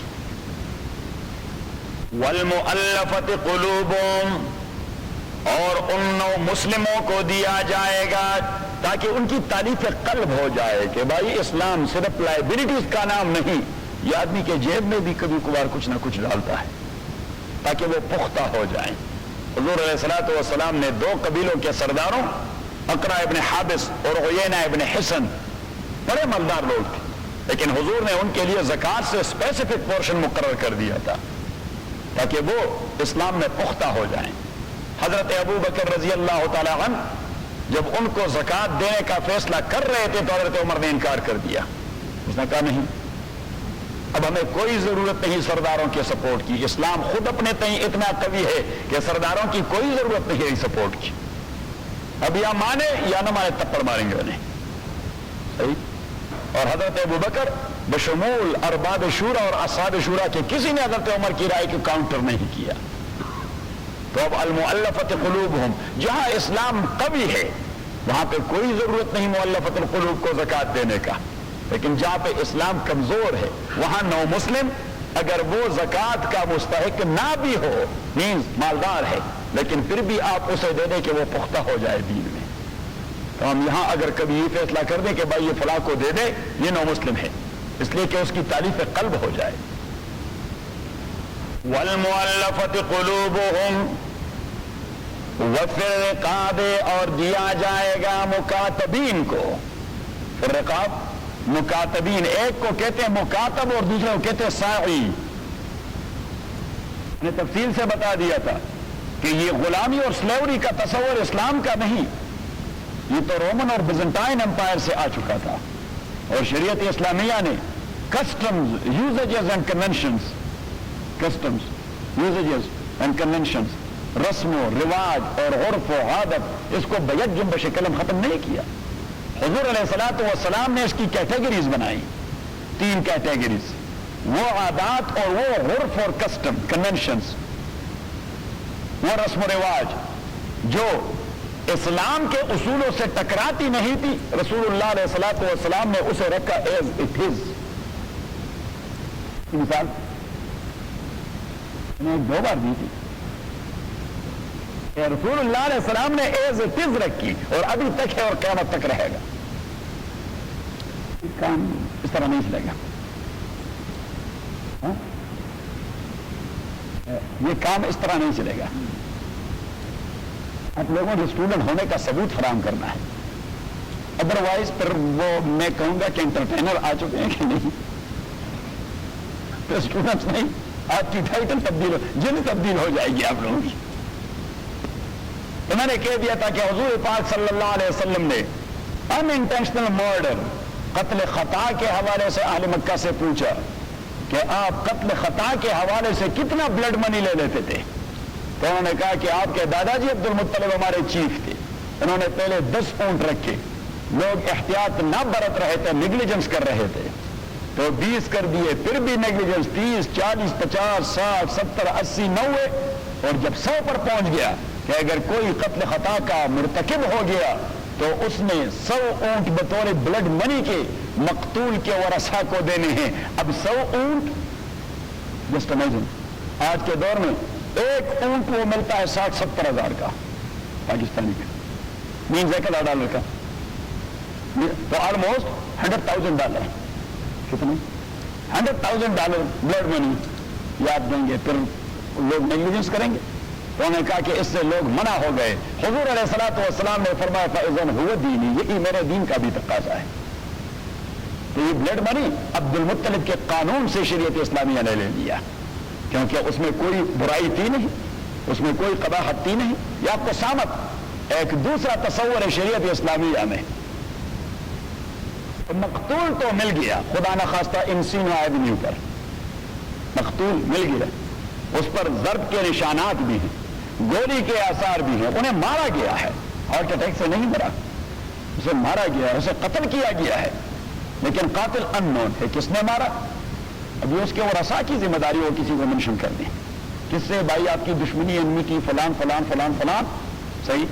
ایسی کوئی قتل والی انمیتی تو کسی کے ساتھ بھی نہیں، لیکن فلاں سے کوئی کاروباری رقابت ہے، فلاں سے وہاں بازار میں کچھ تو میں ہو گئی تھی، فلاں سے یہ ہو گیا تھا، یہ ہو گیا تھا، جتنے لوگوں کو وہ منشن کریں انہیں شامل تفتیش فقط نہیں کیا جائے گا، انہیں ٹرائل کیا جائے گا، اور ٹرائل ان اے سینس کہ انہیں حلف دیا جائے گا 3 چیزوں کا، کہ نہ ہم نے قتل کیا ہے، نہ ہم قاتل کو جانتے ہیں، نہ قتل کے سازش میں شریک ہیں۔ جن جن پر ان کے ورثاء نے ہاتھ رکھ لیا تو 3 چیزوں کی قسم اٹھائے گا، ایک نہ ہم نے قتل کیا ہے، دوسرا نہ ہم قاتل کو جانتے ہیں، تیسرا نہ ہم قتل کی کنسپریسی کے ساتھ کوئی تعلق رکھتے ہیں۔ تو یہ قسم اٹھائیں گے اور پھر شریعت اسلامیہ فیصلہ کرے گی کہ اب بلڈ منی آپ جمع کر کے اس کو دے دیں۔ بلڈ منی حضور علیہ الصلوۃ والسلام نے یہود کی کمیونٹی میں اس طرح مقتول مل گیا تو یہود ہی پر لوگوں نے دعویٰ کر دیا کہ انہوں نے قتل کیا ہے۔ حضور علیہ الصلوۃ والسلام نے انہیں بلایا اور انہوں نے رب موسیٰ پہ قسم دے دیا کہ کہو کہ مجھے موسیٰ کے رب کی قسم، مجھے موسیٰ کے رب کی قسم جس نے موسیٰ پہ تورات نازل کیا تھا کہ میں نے نہ قتل کیا ہے، نہ قتل کی سازش میں شریک ہوں، نہ قاتل کو جانتا ہوں۔ جب انہوں نے قسمیں اٹھائی تو حضور علیہ الصلوۃ والسلام نے فرمایا اب بلڈ منی جمع کر کے مقتول کے ورثاء کو دے دیں۔ تو انہوں نے کہہ دیا کہ اللہ یہ کیا بات ہوئی، ہم نے جو قسم اٹھائی، قسم بھی اور بلڈ منی بھی، حضور پاک صلی اللہ علیہ وسلم نے فرمایا قسم اٹھانے سے تو آپ کا گردن محفوظ ہو گیا۔ اب یہ کوئی گدھا تو نہیں مرا کہ اس طرح ہم اسے اس میں ڈال دیں گے۔ اور اگر اسلامی ریاست میں کوئی ان نون قسم کا مرڈر ہو چکا ہے اور ورثاء بھی کسی پہ انگلی نہیں رکھتے، بھائی ہم نہیں جانتے کس نے قتل کر دیا ہے، صحیح، اور پھر گورنمنٹ وہ بھی کوئی کلو معلوم نہ کر سکی، تو پھر بھی سٹیزن، اسلامی ریاست کا سٹیزن یہ اللہ کے نزدیک اتنا محترم ہے کہ اسٹیٹ کی ذمہ داری ہے کہ بلڈ منی وہ مقتول کے ورثاء کو ادا کریں۔ بھائی یہ مفت میں تو انسان نہیں مرتے، انسان اس طرح مرنا ہے، یہ کوئی گدھے تو نہیں مرتے۔ تبھی تو حضرت عمر نے فرمایا کہ کتا بھی مرے تو عمر سے پوچھا جائے گا رضی اللہ تعالیٰ عنہ۔ تو میں نے کہا کہ 3 قسم کے کسٹمز اور کنونشنز تھے، ایک وہ جو مکمل طور پر صالح تھے، جس طرح 2 مثالیں میں نے دی، حضور نے جوں کے تو رکھے، دوسرے وہ جس میں اصلاح کی گنجائش تھی تو حضور علیہ الصلوۃ والسلام نے اس کی اصلاح کر دی، اور تیسرے وہ جو 100% گندے تھے تو حضور علیہ الصلوۃ والسلام نے بیک جنب شکلم ان کو ختم کر دیا، صحیح۔ اور ان میں سے کچھ ایسے تھے جس کو گریجولی ختم کرنا تھا کیونکہ لوگ ایڈکٹ ہو چکے تھے، جس طرح ڈرنکنگ، شراب، وائن، اس کے ساتھ تو لوگ ایڈکٹ ہو چکے تھے، تو اگر حضور علیہ السلام کہہ رہے تھے کہ بس شراب حرام، چھوڑنا اتنا آسان نہیں تھا۔ ہم پٹھان لوگ مسوار نہیں چھوڑ سکتے آسانی سے، حالانکہ اس کا چھوٹا سا نشہ ہوتا ہے، اور ہندوستانی لوگ وہ پان نہیں چھوڑ سکتے، تمام لوگوں کا ایک نشہ ہے، اور چودھری صاحب والے وہ گڑاکو نہیں چھوڑ سکتے، ہم گڑاکو کہتے ہیں، اور سن کا کیا مشہور ہے، ہم لوگ کا ہی چلتا ہے۔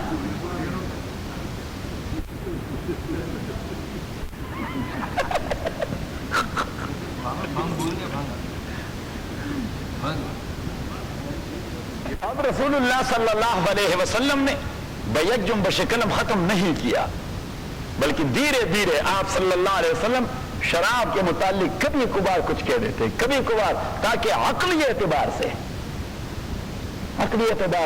ان لوگوں کے ذہن میں آ جائے کہ کیا گندا کام کر رہے ہیں۔ بھائی آدمی کا پھر سینس نہیں رہتا، حضرت عمر نے تو تب کہہ دیا کہ میں نے اسلام لانے سے پہلے بھی کبھی شراب کو منہ نہیں لگایا۔ کسی نے کہا وہ جی کیوں، اس نے کہا وہ جی کیوں، یہ بھی کوئی بات ہے، جو چیز انسان کو گدھا بنا دیتا ہے آدمی کیوں اسے کھائے پیے، انسان کو گدھا بنا دیتا ہے، میں نے اپنے کو گدھا نہیں بنانا تھا کہ خود اپنی بات کی پھر تمیز نہ رہے کہ میں کیا بک رہا ہوں، صحیح۔ تو اس کی اصلاح یعنی اس کو ختم کر دیا، لیکن گریجولی اینڈ سلولی، گریجولی۔ جہاں تک سلیوری کا تعلق ہے تو یہ اسلام میں آیا تھا رومن اور بیزنٹینی امپائر سے، یہ ان کی تہذیب تھی، ان کا کلچر تھا، تو اسلام نے بیک جنب شکلم ختم نہیں کیا۔ اور پھر یہ ہے کہ یہ تو ان ریٹالیشن ہوا کرتا ہے، مینز آپ کے قیدی گرفتار کیے جائیں اور انہیں غلام بنایا جائے اور آپ کے ہاتھ قیدی آ جائے مفت میں چھوڑ دیں؟ ایسا تو نہیں ہو سکتا. تو جب تک کوئی اور ایگری نہیں کرتا کہ ہم نے بھی ختم کر دیا تو تبھی تک ہم تو نہیں کر سکتے کہ اس دن وہ کونسلر صاحب سے کسی نے پوچھ لیا کہ آپ جی $45 پاکستانی ویزے کے لے لیتے ہیں, امریکن پاسپورٹ پہ کتنے لے لیتے ہیں؟ $45. یہ تو بہت زیادہ نہیں ہے. ہاں تو اس نے کہا کہ بھائی یہ مسئلہ یہ اسٹیٹ کا نہیں ہوتا, یہ اسٹیٹ ٹو اسٹیٹ کا ہوتا ہے. اب یہ لوگ جب لگا دیتے ہیں اسٹیمپ ہمارے پاسپورٹ پر تو $45 لے لیتے ہیں, ہم بھی $45 لیتے ہیں, کینیڈا والے $60 لیتے ہیں, ہم بھی $60 لے لیتے ہیں. تو یہ مسئلے ہوتے ہیں میوچل معاملات. تو ایسا تو نہیں ہو سکتا تھا کہ رسول اللہ علیہ السلام آ کے کہہ رہے تھے کہ او میرے دین میں سلیوری کا کوئی تعلق نہیں, انسان کو غلام بنا. ارے بھائی آپ کے انسانوں کو وہ غلام بنا رہے ہیں, وہ خاک چھوڑیں گے آپ لوگ؟ تو آپ نے خاک چھوڑنا ہے. البتہ شریعت اسلامیہ نے حکم دے دیا, حضور علیہ السلام نے فرمایا استوصوا بالاسارى خیرا, کہ آپ قیدیوں کے ساتھ بہترین سلوک کیا کریں. ابو عزیز نے کہہ دیا کہ میں جس انصاری کے گھر رہ رہا تھا وہ کھجور پہ گزارا کرتے اور مجھے روٹی اور دودھ کھلایا کرتے. سمامہ ابن اسال کہتے ہیں کہ میں جب گرفتار ہو کے حضور کے پاس لایا گیا تو حضور علیہ السلام نے حضرت علی سے کہہ دیا کہ قبیلے کا سردار ہے اور ہے بھی قیدی, تو اس کے ساتھ اچھا سلوک ہونا چاہیے. اور یہ تو دودھ انڈوں کے کھانے کا عادی ہوگا تو آپ دودھ انڈے کا انتظام کیا کریں اس کے لیے. صاحب اگر ہم نے آپ کو گرفتار کیا دودھ انڈے کھلائیں گے, آپ کو اسٹیک کھلائیں گے, ٹھیک ہے.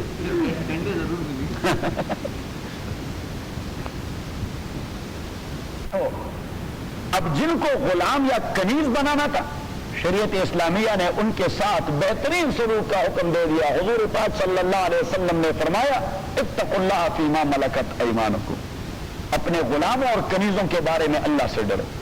اطعموہم مما تاکلون والبسوہم مما تلبسون, انہیں وہ کھلائے جو خود کھاتے ہیں اور وہ پہنائے جو خود پہنتے ہیں. وہ کھلائے جو خود کھاتے ہیں اور وہ پہنائے جو خود پہنتے ہیں. اور رسول اللہ صلی اللہ علیہ وسلم نے فرمایا کہ لا تکلفہم بما لا یستطیعون, ان سے ایسی دیگر قطن نہ لیں جو ایک انسان کے کرنے کا نہیں ہوتا. وہ بھی انسان ہے, وہ تکتا ہے, اسی کے کچھ تقاضے ہیں. صحیح.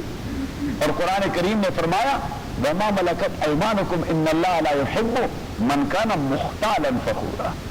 اللہ کریم نے فرمایا کہ فرعون بن کے آپ انسان کے ساتھ وہ تذلیل کا سلوک نہ کرے کہ وہ آپ کا غلام بنا تو آپ نے ذلیل کرنا شروع کر دیا. اور پھر شریعت اسلامیہ نے اصل میں ترغیب دے دی اس کے آزاد کروانے کی. قیدی بنانے سے زیادہ اچھا یہ ہے کہ کافر قیدی اسے غلام یا کنیز بنایا جائے. اگر آپ جیل میں رکھیں دیٹس سم تھنگ ایلس, وہ اس کے لیے فائدہ مند نہیں. آپ اسے کسی مسلمان خاندان کے حوالے کرنے ان کا فیملی ممبر بنا دیں. He is just like he is just a family member. He is not like a family member. He is family member. وہ فیملی ممبر ہے آپ کا, وہ فیملی ممبر ہے آپ کا. اور وہ فیملی ممبر حضور علیہ السلام نے فرمایا اسے اس طرح ڈیل کریں جس طرح اپنے بھائی کو ڈیل کرتے ہیں, جس طرح اپنے بچے کو ڈیل کرتے ہیں, جس طرح اپنی بہن کو یا بیوی کو ڈیل کرتے ہیں. اور پھر شریعت اسلامیہ نے حکم دے دیا کہ اگر آپ نے قسم اٹھائی اور قسم میں حانث ہو گئے تو اسے آزاد کر دیں, غلام کو یا کنیز کو. آپ نے اپنی بیوی سے کہہ دیا کہ آپ میرے لیے اس طرح ہیں جس طرح میری ماں, تو اسے کہتے ہیں زہار. تو آپ غلام آزاد کریں, کنیز آزاد کریں, آپ کو بیوی واپس مل جائے گی اور ایک غلام آزاد ہو جائے گا. اگر آپ سے قتل خطا کا ارتکاب ہو گیا, کس کا بلڈ منی تو آپ نے ورثاء کو دے دی. میں نے کہا کہ قتل کرنے سے کتنے حقوق تلف ہو جاتی ہیں؟ 3. آپ بتائیں. اللہ تعالیٰ کا, مقتول کے ورثاء کا, اور تیسرا اسٹیٹ کا, کہ ایک قتل سے 3 حقوق تلف ہو جاتے ہیں. اللہ کا بندہ قتل کیا گیا, اسٹیٹ کا سٹیزن قتل کیا گیا, کسی کا باپ بیٹا قتل کیا گیا.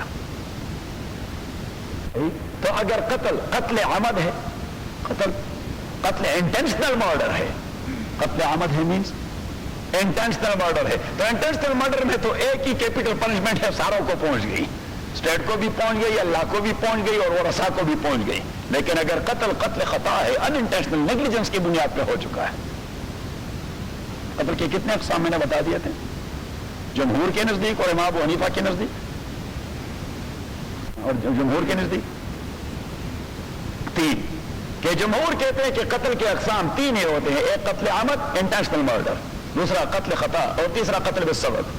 تیسرا قتل بالسبب. اور امام ابو حنیفہ فرماتے ہیں کہ قتل کے اقسام 5 ہوتے ہیں. ایک قتل عمد, ایک شبہ عمد, ایک قتل خطا, دوسرا قائم مقام خطا, اور 5واں قتل بالسبب. صحیح. اب قتل خطا یا جار مجرائے خطا جس میں آدمی کو بلڈ منی دینا ہوتا ہے, یا شبہ عمد جس میں آدمی کو کیا ہوتا ہے, بلڈ منی دینا ہوتا ہے, وہاں پہ یہ تینوں کے 3 قوانین متوجہ ہو جاتے ہیں. یہ تینوں کے تینوں حقوق متوجہ ہو جاتے ہیں کہ وہ رسا کو بلڈ منی جائے گی, رسا کو. لیکن اگر مالدار آدمی قتل کرتا رہے اور $100,000 وہ مقتول کے ورثاء کو دیا کرے, تو $100,000 تو اس کے لیے اس طرح ہے جس طرح پینٹ ادا کر رہا ہے, بلینئر ہے. تو $100,000 اس کے لیے تو کوئی معنی نہیں رکھتا. اب چودھری صاحب کے لیے $100,000 وہ کیا معنی رکھتا ہے؟ مالدار آدمی چودھری صاحب اور لالا ختم کر دیں. یہ تو میں نے ایسا کر دیا. ہمارے گاؤں میں ایک بار ایسا ہوا تھا کہ ایک آدمی کے متعلق اس زمانے میں جب میں اسکول میں پڑھتا تھا تو $60,000 کا تصور, یہ جس طرح آج آپ کہہ دیں کہ فلاں کے پاس 60 لاکھ روپے ہیں. 60,000 تو اس زمانے میں, یعنی ارلی 70s میں, نہیں ارلی 60s میں وہ ایسے تھے, ارلی 60s میں.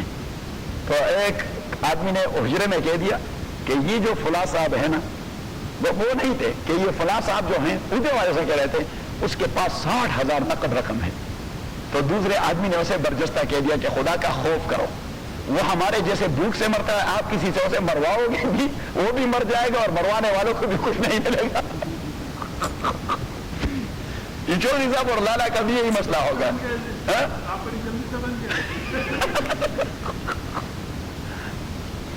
تو اب قتل خطا یا جار مجرائے خطا یا شبہ عمد میں ایک بلڈ منی ادا کرنی ہوگی, دوسرے کفارہ.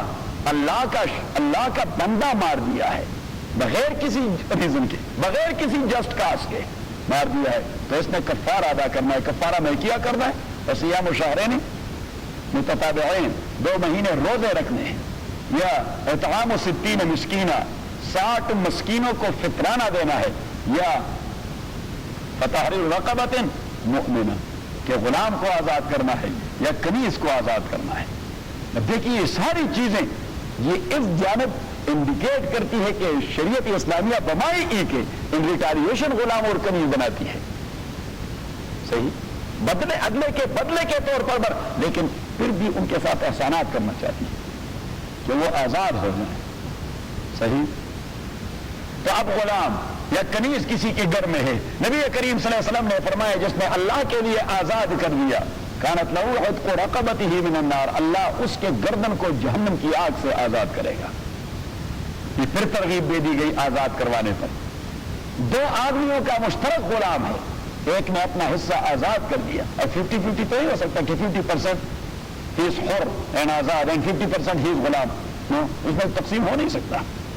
ایک پرسن کو آپ تقسیم نہیں کر سکتے کہ 50% غلام ہے 50% آزاد ہے.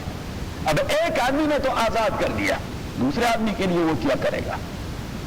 وہ دوسرے آدمی کے اگر آزاد کروانے والا غنی اور مالدار ہے اور without the consent of the second one اس نے آزاد کر دیا, ہی از ضامن, ہی از ٹو پے, اس نے پے کرنا ہے کہ بھائی 50% آپ اسے ادا کرنے.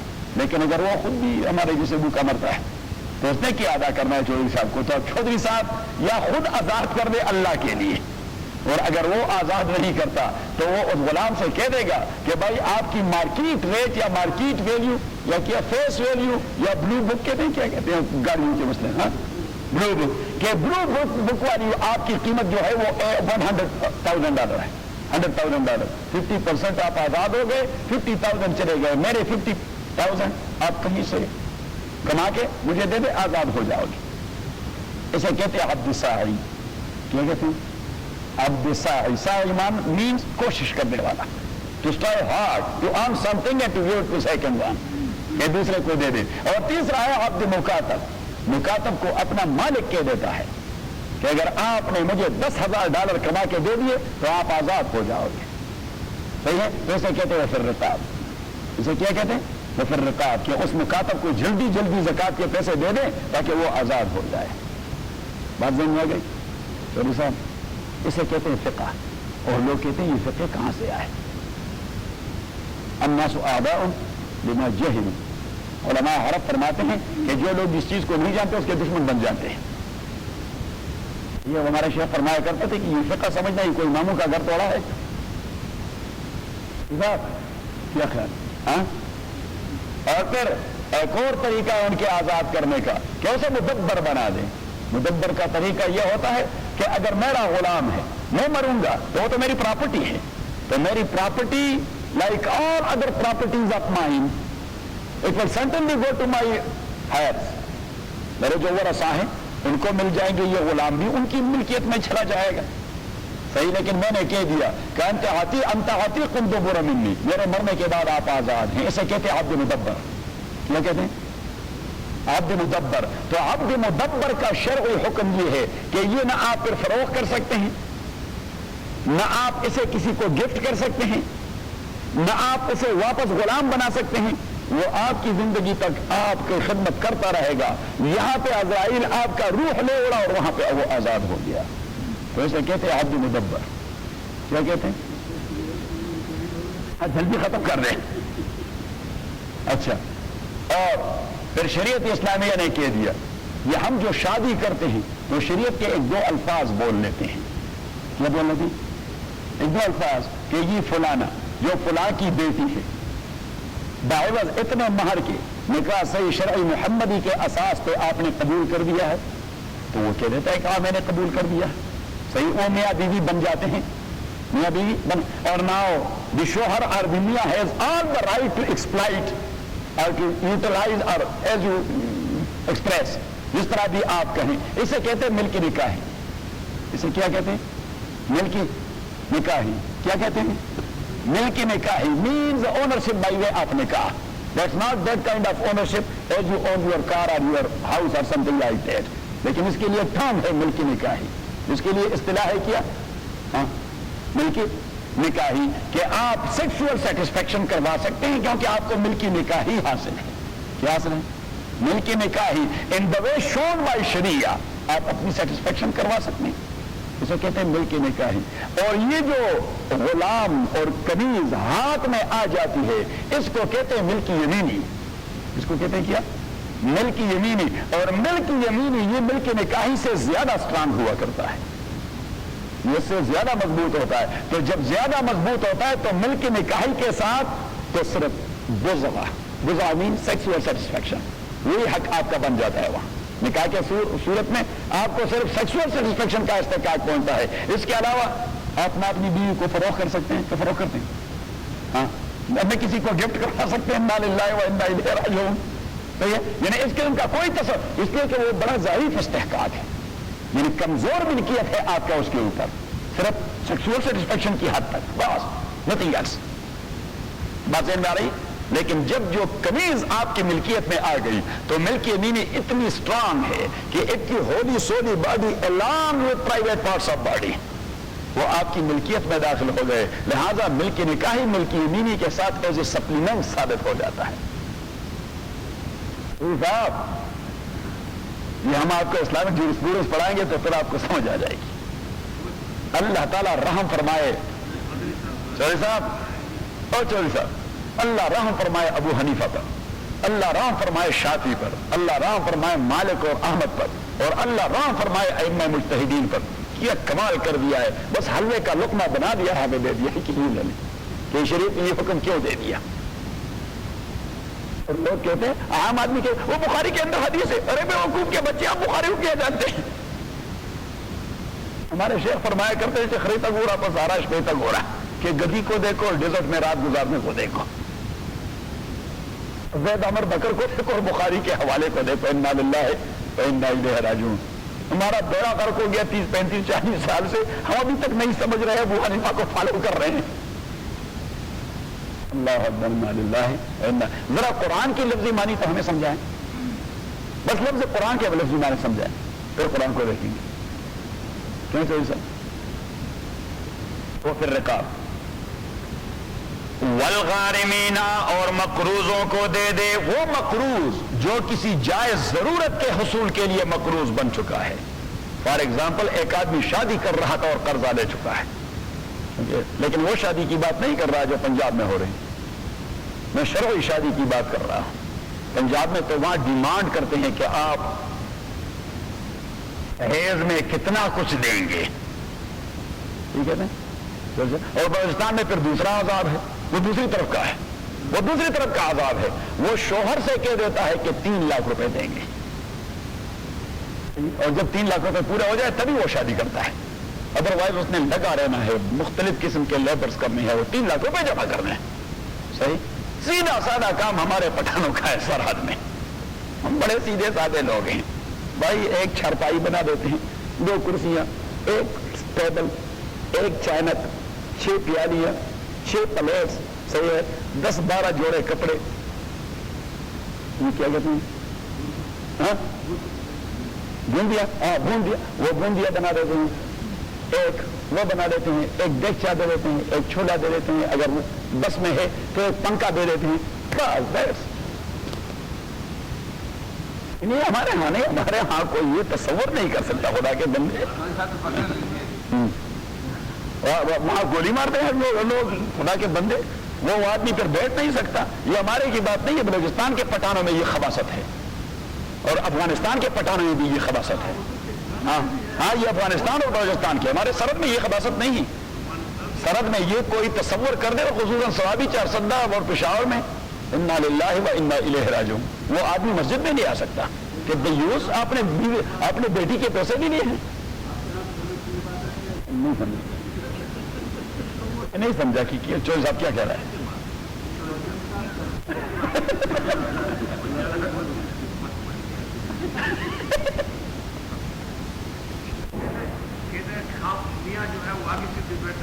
نہیں ہمارے ہاں تو طریقہ یہ چودھری صاحب، یہ آپ غلط سمجھے ہیں. ہمارے ہاں تو طریقہ یہ ہے کہ میاں بیوی تو ایک ساتھ وہ جاتے ہی نہیں، وہ جاتے ہی نہیں میاں بیوی. اگر میری بیوی وہاں میرے علاقے میں کہیں جانا ہے، میں نے اس کے بھائی کو بلانا ہے کہ بھائی آپ کی بہن کا یہ کام ہے، آپ اسپتال لے چلیں اسے. وہاں تو ہمارے ٹریڈیشن کچھ اور ہیں. یا پھر میرے ابو جو ہیں اس نے لے جانا ہے اسے. ٹریڈیشن کچھ اور ہے. آپ آئیں گے ہمارے ہاں تو ہم آپ کو سمجھا دیں گے. ہم جو ہیں ہم جاہل پٹھان ہیں وہاں. یہ سبزہ اور دورانی ہوتے ہیں نا، یہ بڑے جاہل پٹھان ہوتے ہیں. یہ دونوں بھی جاہلوں میں سے ہیں اور ہم بھی جاہلوں میں سے ہیں. انما الصدقات للفقراء، اور نبی کریم صلی اللہ علیہ وسلم نے فرمایا کہ ایمن النکاح ایسرہم مؤونہ، سب سے بابرکت نکاح وہ ہے جس میں تکلفات نہ ہو. اب شرعی حد تک تو ولیمہ کرنا وہ سنت ہے، شرعی حد تک ولیمہ کرنا وہ سنت ہے. تھوڑا بہت گھر کا سامان کرنا، کیونکہ آپ بغیر یعنی لحاف اور بستر اور بغیر چارپائی کے تو نہیں سو سکتے جی. تھوڑے بہت برتن لے لینا کچن کے لیے، یعنی جو بنیادی ضروریات ہے جس کے بغیر رہنے کا امکان نہیں. تو اس حوالے سے آدمی مقروض ہو گیا. یہ تو نہیں کہ آدمی لاس ویگس چلا گیا اور مقروض ہو گیا اور ہم کہتے ہیں کہ چلو جی اس کو اب زکات دے دیں، اور یا سود کے اساس پہ گھر لے لیا پیمنٹ پر، اور پھر ہم کہیں گے چلو زکات کے پیسے دیا کریں تاکہ اس کی پیمنٹ ہو جائے. اب میری یہ ذہن جو ہے نا، یہ نہ عوام کو راس آتی ہے اور نہ مولویوں کو راس آتی ہے. میں کہتا ہوں کہ بھائی straightforward right away according to Quran and سننا. صحیح. اب کرنا اور عمل کرنا وہ دوسری بات ہے، وہ خامیاں میرے میں آپ سے زیادہ ہیں. صحیح ہے، لیکن کہنا اکارڈنگ ٹو قرآن اینڈ سننا، انہیں میں کوئی کمپرومائز نہیں. والغارمین، اور مقروضوں کے لیے ہے، وفی سبیل اللہ، اور اللہ کے راستے میں لڑنے والوں کے لیے، وفی سبیل اللہ، اللہ کے راستے میں لڑنے والوں کے لیے. تو یہ اور فقراء دونوں کا تصور وہ سورہ بقرہ والی کل والی آیات میں گزر گیا. اب ذرا پھر نکالیں جو یاد ہے.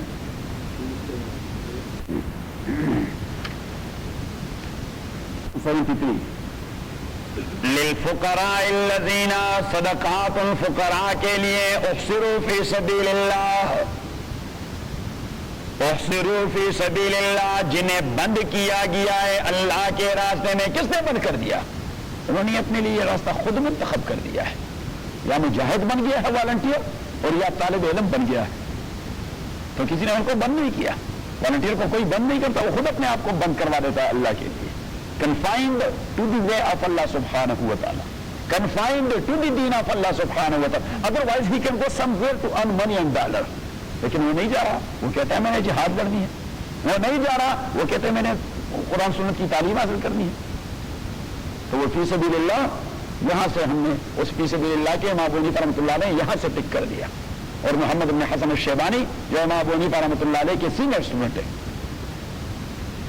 فی سبیل اللہ، اور مجاہدین اور طلباء کے لیے، وابن السبیل، اور مسافرین کے لیے، وہ مسافر جس کا اپنے وطن میں ڈھیر سارا مال ہو لیکن یہاں ٹکٹ کے بغیر بیٹھا ہوا ہے، کوئی راستہ اور راستہ نہیں بنتا، آپ زکوٰۃ کے مال سے اس کو سپورٹ دیں۔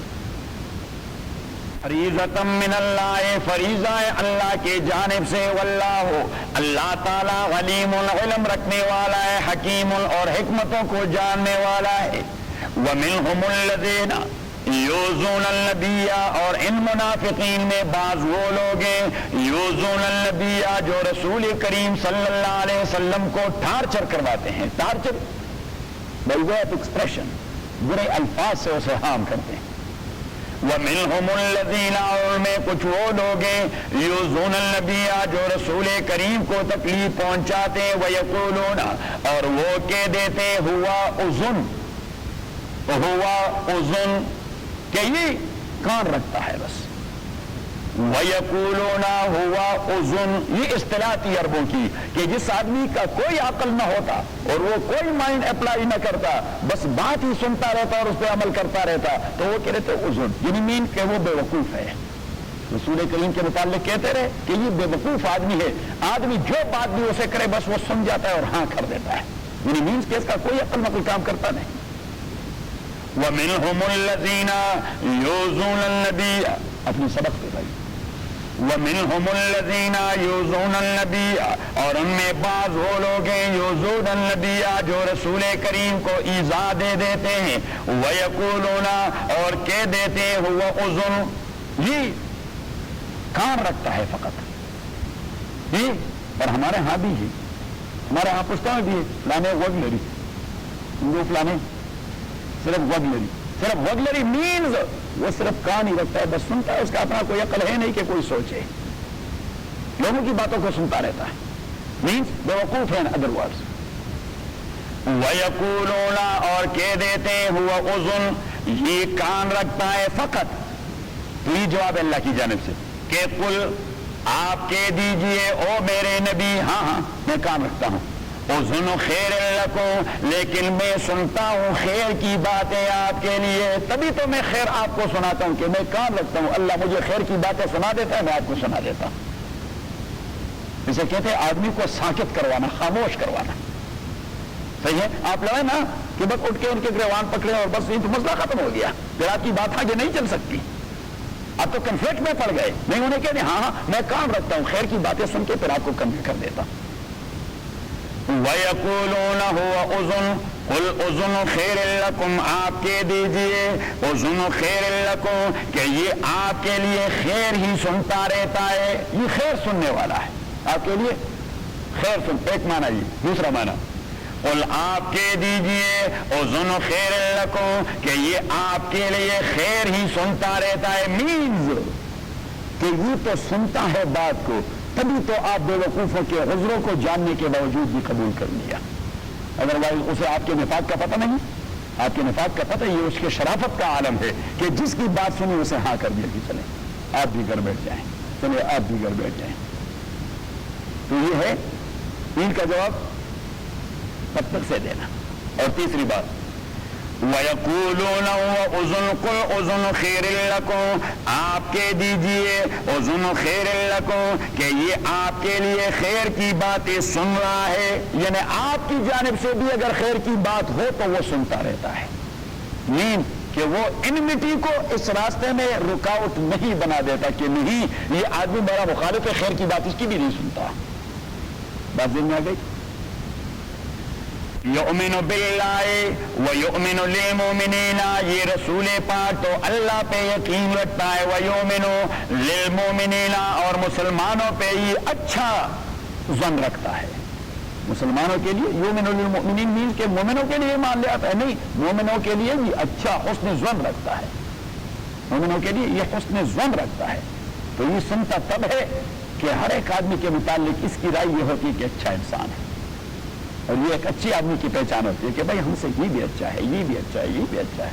ہم پتہ نہیں کیا گئی گزرے حضرت عثمان رضی اللہ تعالیٰ نے متقی کے 5 نشانوں میں ایک نشانی یہ بھی بتا دی، یہ بھی کہ وہ اپنے آپ کو سب سے زیادہ برا سمجھتا ہے اور عام انسانوں کو اپنے سے بہت اچھا سمجھتا ہے. تبھی تو آدمی اصلاح کی کوشش کرے گا اگر وہ یہ سمجھے کہ میں برا ہوں. اور اگر آدمی کہے کہ نہیں میرا جیسا برسیسا تو آج تک کوئی پیدا نہیں ہوں، میں تو نظام الدین اولیاء ہوں، اس نے اپنی اصلاح تھوڑی کر لی، وہ تو پہنچ گیا ہے ادھر، وہ پھر کہاں پہنچ گیا؟ وہاں. ہاں بالکل. یؤمن باللہ. ویسے اگر چودھری صاحب ہمارے درس میں نہ ہوتے تو ہمارے درس کا یہ مزہ نہ ہوتا، کیونکہ ہمارے سارے ساتھی جو ہے نا ان کی زندگی چودھری صاحب کے ساتھ ہوتی ہے. ہاں روح روان ہے، کیونکہ درس کے روح روان دوان ہے. یؤمن باللہ و یؤمن للمؤمنین، اور یہ حسن ظن رکھتے ہیں مسلمانوں پر. ورحمۃ للذین آمنوا منکم، اور مومنوں کے لیے اللہ کی بہت بڑی رحمت ہیں. والذین، لیکن وہ لوگ یؤذون رسول اللہ، جو تکلیف پہنچاتے ہیں رسول پاک کو، لہم عذاب علیم، ان کے لیے دردناک عذاب کا فیصلہ کیا گیا ہے. یحلفون باللہ، اب دیکھیے اپنی محفل میں بیٹھ کر رسول پاک کے متعلق یہ کہیں گے، یہ بس صرف کان رکھتا ہے. یہ اس کی جو اپر سٹوری ہے وہ مکمل خالی ہے. یہ ایک اصطلاح ہے بیوقوف کے لیے کہ اپر سٹوری خالی ہے. تو وہ بھی کہتے تھے کہ یہ بس کان رکھتا ہے، اپر سٹوریز کی خالی ہے، اپر سٹوریز کی خالی، اس کا کوئی عقل ہے نہیں. لیکن جب رسول پاک کے پاس آتے وہ قسمیں اٹھاتے. یحلفون باللہ، قسمیں اٹھاتے ہیں اللہ کے ذات کی، لکم، آپ کے سامنے، لیرزوکم، تاکہ آپ کو خوش کر سکیں. واللہ ورسول احق ان یرزوہ، لیکن اللہ اور رسول وہ زیادہ حق رکھتا ہے کہ یہ لوگ ان کو خوش رکھیں. ان کانوا مؤمنین، اگر وہ واقعی مومن ہیں تو آپ کو کیوں خوش کرتے ہیں؟ مومن کا کام تو کسی کو خوش کرنا نہیں ہوتا، اللہ اور رسول کو خوش کرنا ہوتا ہے. تو یہاں سے بس آئیڈیا پک کر دیں کہ اگر ساری دنیا ایک جانب ہو. حضرت مولانا لاہوری رحمۃ اللہ علیہ نے بڑی عجیب بات کہی، کسی کا شعر نقل کر دیا کہ توحید تو یہ ہے کہ خدا حشر میں کہہ دے. توحید کی بات، توحید تو یہ ہے کہ خدا حشر میں کہہ دے، یہ بندہ 2 عالم سے خفا میرے لیے ہے. کیا ڈر ہے اگر سارے خدائی ہو مخالف، کافی ہے اگر ایک خدا میرے لیے. صحیح ہے توحید کہ بھائی لوگ راضی ہوں but not on the caste of Allah and رسول، آن the base of Allah and رسول. بس یہی ایک بنیادی بات ہے. ہم نہیں چاہتے کہ کوئی خفا ہو جائے، ہم کسی کا دل نہیں دکھانا چاہتے، but not on the caste of دین، آن دی بیس آف دین. بس یہی ہے بنیاد. ہم یہاں پہ جو کمپرومائز کرتے ہیں وہ آن دی کاسٹ آف دین کرتے ہیں کہ بھائی دین کو خیر اگنور کرتے رہے لیکن چودھری صاحب ناراض نہ ہو جائے. بھائی پھر کبھی کبھار ہمارے لیے تحفہ لے آتا ہے، وہ تحفہ کا دروازہ غرق ہو گیا. حضرت علی رضی اللہ تعالیٰ نے اس لیے کہہ دیا کہ کن عند الناس شر الناس ولا کن عند اللہ خیر الناس. اللہ کے نزدیک اچھے انسان بنو چاہے لوگ آپ کو برا بلا کہیں. اب اللہ کے نزدیک اور اللہ کی نظروں میں کیسے اچھے انسان بنو گے؟ جب اللہ اور رسول کو فالو کریں گے، کیونکہ وہاں تو کرائٹیریا آلریڈی موجود، اسٹینڈرڈ ہے، معیار ہے. کن عند اللہ خیر الناس، کن عند الناس شر الناس ولا کن عند اللہ خیر الناس. لوگوں کے سامنے اگر برے ہو تو برے ہو، لیکن اللہ کے ہاں آپ اچھے انسان ہونے چاہیے. کن عند الناس شر الناس ولکن کن عند اللہ خیر الناس. ہاں تو یہ منافق تو ہوتا ہے خوش آمدید. کہ یحلفون باللہ، وہ قسمیں اٹھائیں گے اللہ کی ذات کے لیے، یرزوکم، کس لیے؟ تاکہ آپ کو خوش کریں. واللہ ورسولہ، اور اللہ اور رسول کا حق مقدم ہے، ان یرزو، کہ یہ لوگ انہیں خوش کریں، ان کانوا مومنین، اگر مومن ہو. الم یعلموا، کیا ابھی تک انہیں یہ پتہ نہیں، انہ من یحادد اللہ، کہ جس نے بھی اللہ اور رسول کی مخالفت کر دی، فإن لہ نار جہنم، تو اس کے لیے جہنم کی آگ ہے، خالدا فیہا، ہمیشہ کے لیے اس میں ہوں گے. ذالک الخزی العظیم، یہ بہت بڑی رسوائی ہے. جہنم میں جا کر اتنی رسوائی ہوگی جہنمیوں کی، اللہ نے اسے خزی عظیم کہہ دیا کہ اس سے زیادہ ہیوملیشن انسان کی ہو نہیں سکتی کہ وہ جہنم میں چلا جائے. صحیح ہے؟ تبھی تو قرآن کریم نے ہمیں ایک دعا سکھائی کہ ربنا وآتنا ما وعدتنا علی رسولک ولا تخزنا یوم القیامہ، کہ خداوندہ اپنے رسولوں کے سارے ہمارے ساتھ جو وعدہ کیا ہے ہمیں وہ نعمتیں دے دے، ولا تخزنا، قیامت کی رسوائی سے ہمیں بچائیں، قیامت میں ہمیں رسوا نہ کریں. ولا تخزنا یوم القیامہ انک لا تخلف المیعاد. الم یعلموا انہ من یحادد اللہ ورسولہ، کیا یہ لوگ نہیں جانتے. اب فار ایگزامپل کسی کے پیچھے اگر یہاں پولیس والا آ گیا، خدا نہ کرے، تو کتنی رسوائی ہو جاتی ہے. وہ اپنی صفائی کرے بھی، بہت مدت گزرے گی، پتہ نہیں اس نے کیا کچھ کیا ہوگا. کبھی کبھار تو ویسے کسی اور کے حوالے سے میرے گھر میں بھی آ گئے پولیس والے، لیکن اس دن بلکہ پورا ہفتہ 10 دن میری جو کیفیت تھی بس وہ قاضی صاحب کو معلوم، اور اسی کیفیت کی وجہ سے تو میں نے دیوار کو ٹکر مار دی کہ میرا ذہن کام نہیں کر رہا تھا. بھائی میرے گھر میں پولیس کیوں آئی میرے گھر میں پولیس؟ کیا میں کوئی بدتینت آدمی ہوں؟ میں کوئی بدکردار آدمی ہوں؟ صحیح. اور پھر جس کے بچے کے متعلق مجھے پتہ لگا اس کو آدمی کو خوب ذلیل کر دیا. میں نے تحقیق کیے بغیر پھر اس آدمی کو ذلیل کر دیا کہ بھائی یہ کوئی آسمان سے فرشتے تو نہیں اترا ہے کہ انہوں نے 911 کو فون کیا اور پولیس والے میرے گھر آ گئے. ہمارے ہاں تو ٹھیک ہے، میری مرضی ہے، میں آپ ساروں کو دعوت دے دوں گا، میرے گھر آئے عشاء کے بعد میں آپ کو دعوت دے دیتا ہوں کہ چلو بھائی وہاں پاک کون کی کوئی مجلس ہونے والی ہے. کیوں چودھری صاحب کہ پاک کون پارٹی ہے، چلے جائیں. صحیح ہے، لیکن اس انداز سے کوئی ایک آدمی کسی کے گھر میں گھس جائے، انا للہ، یہ تو موت حیات کا مسئلہ ہوتا ہے آدمی کے لیے، موت حیات کا مسئلہ ہوتا ہے. الم یعلموا انہ من یحادد اللہ ورسولہ، کیا یہ نہیں جانتے انہ من یحادد اللہ ورسولہ، کہ جس نے بھی مخالفت کی اللہ اور اس کے رسول کی، فإن لہ نار جہنم، اس کے لیے جہنم کی آگے، خالدا فیہا، وہ ہمیشہ ہوگے اس میں. ذالک الخزی العظیم، یہ بہت بڑی رسوائی ہے. یحذر المنافقون ان تنزل علیہم سورۃ تنبئہم، اس آیت کا تعلق ہے اسی آیت سے وَيَقُولُونَ هُوَ أُذُنٌ، آیت نمبر 61 سے،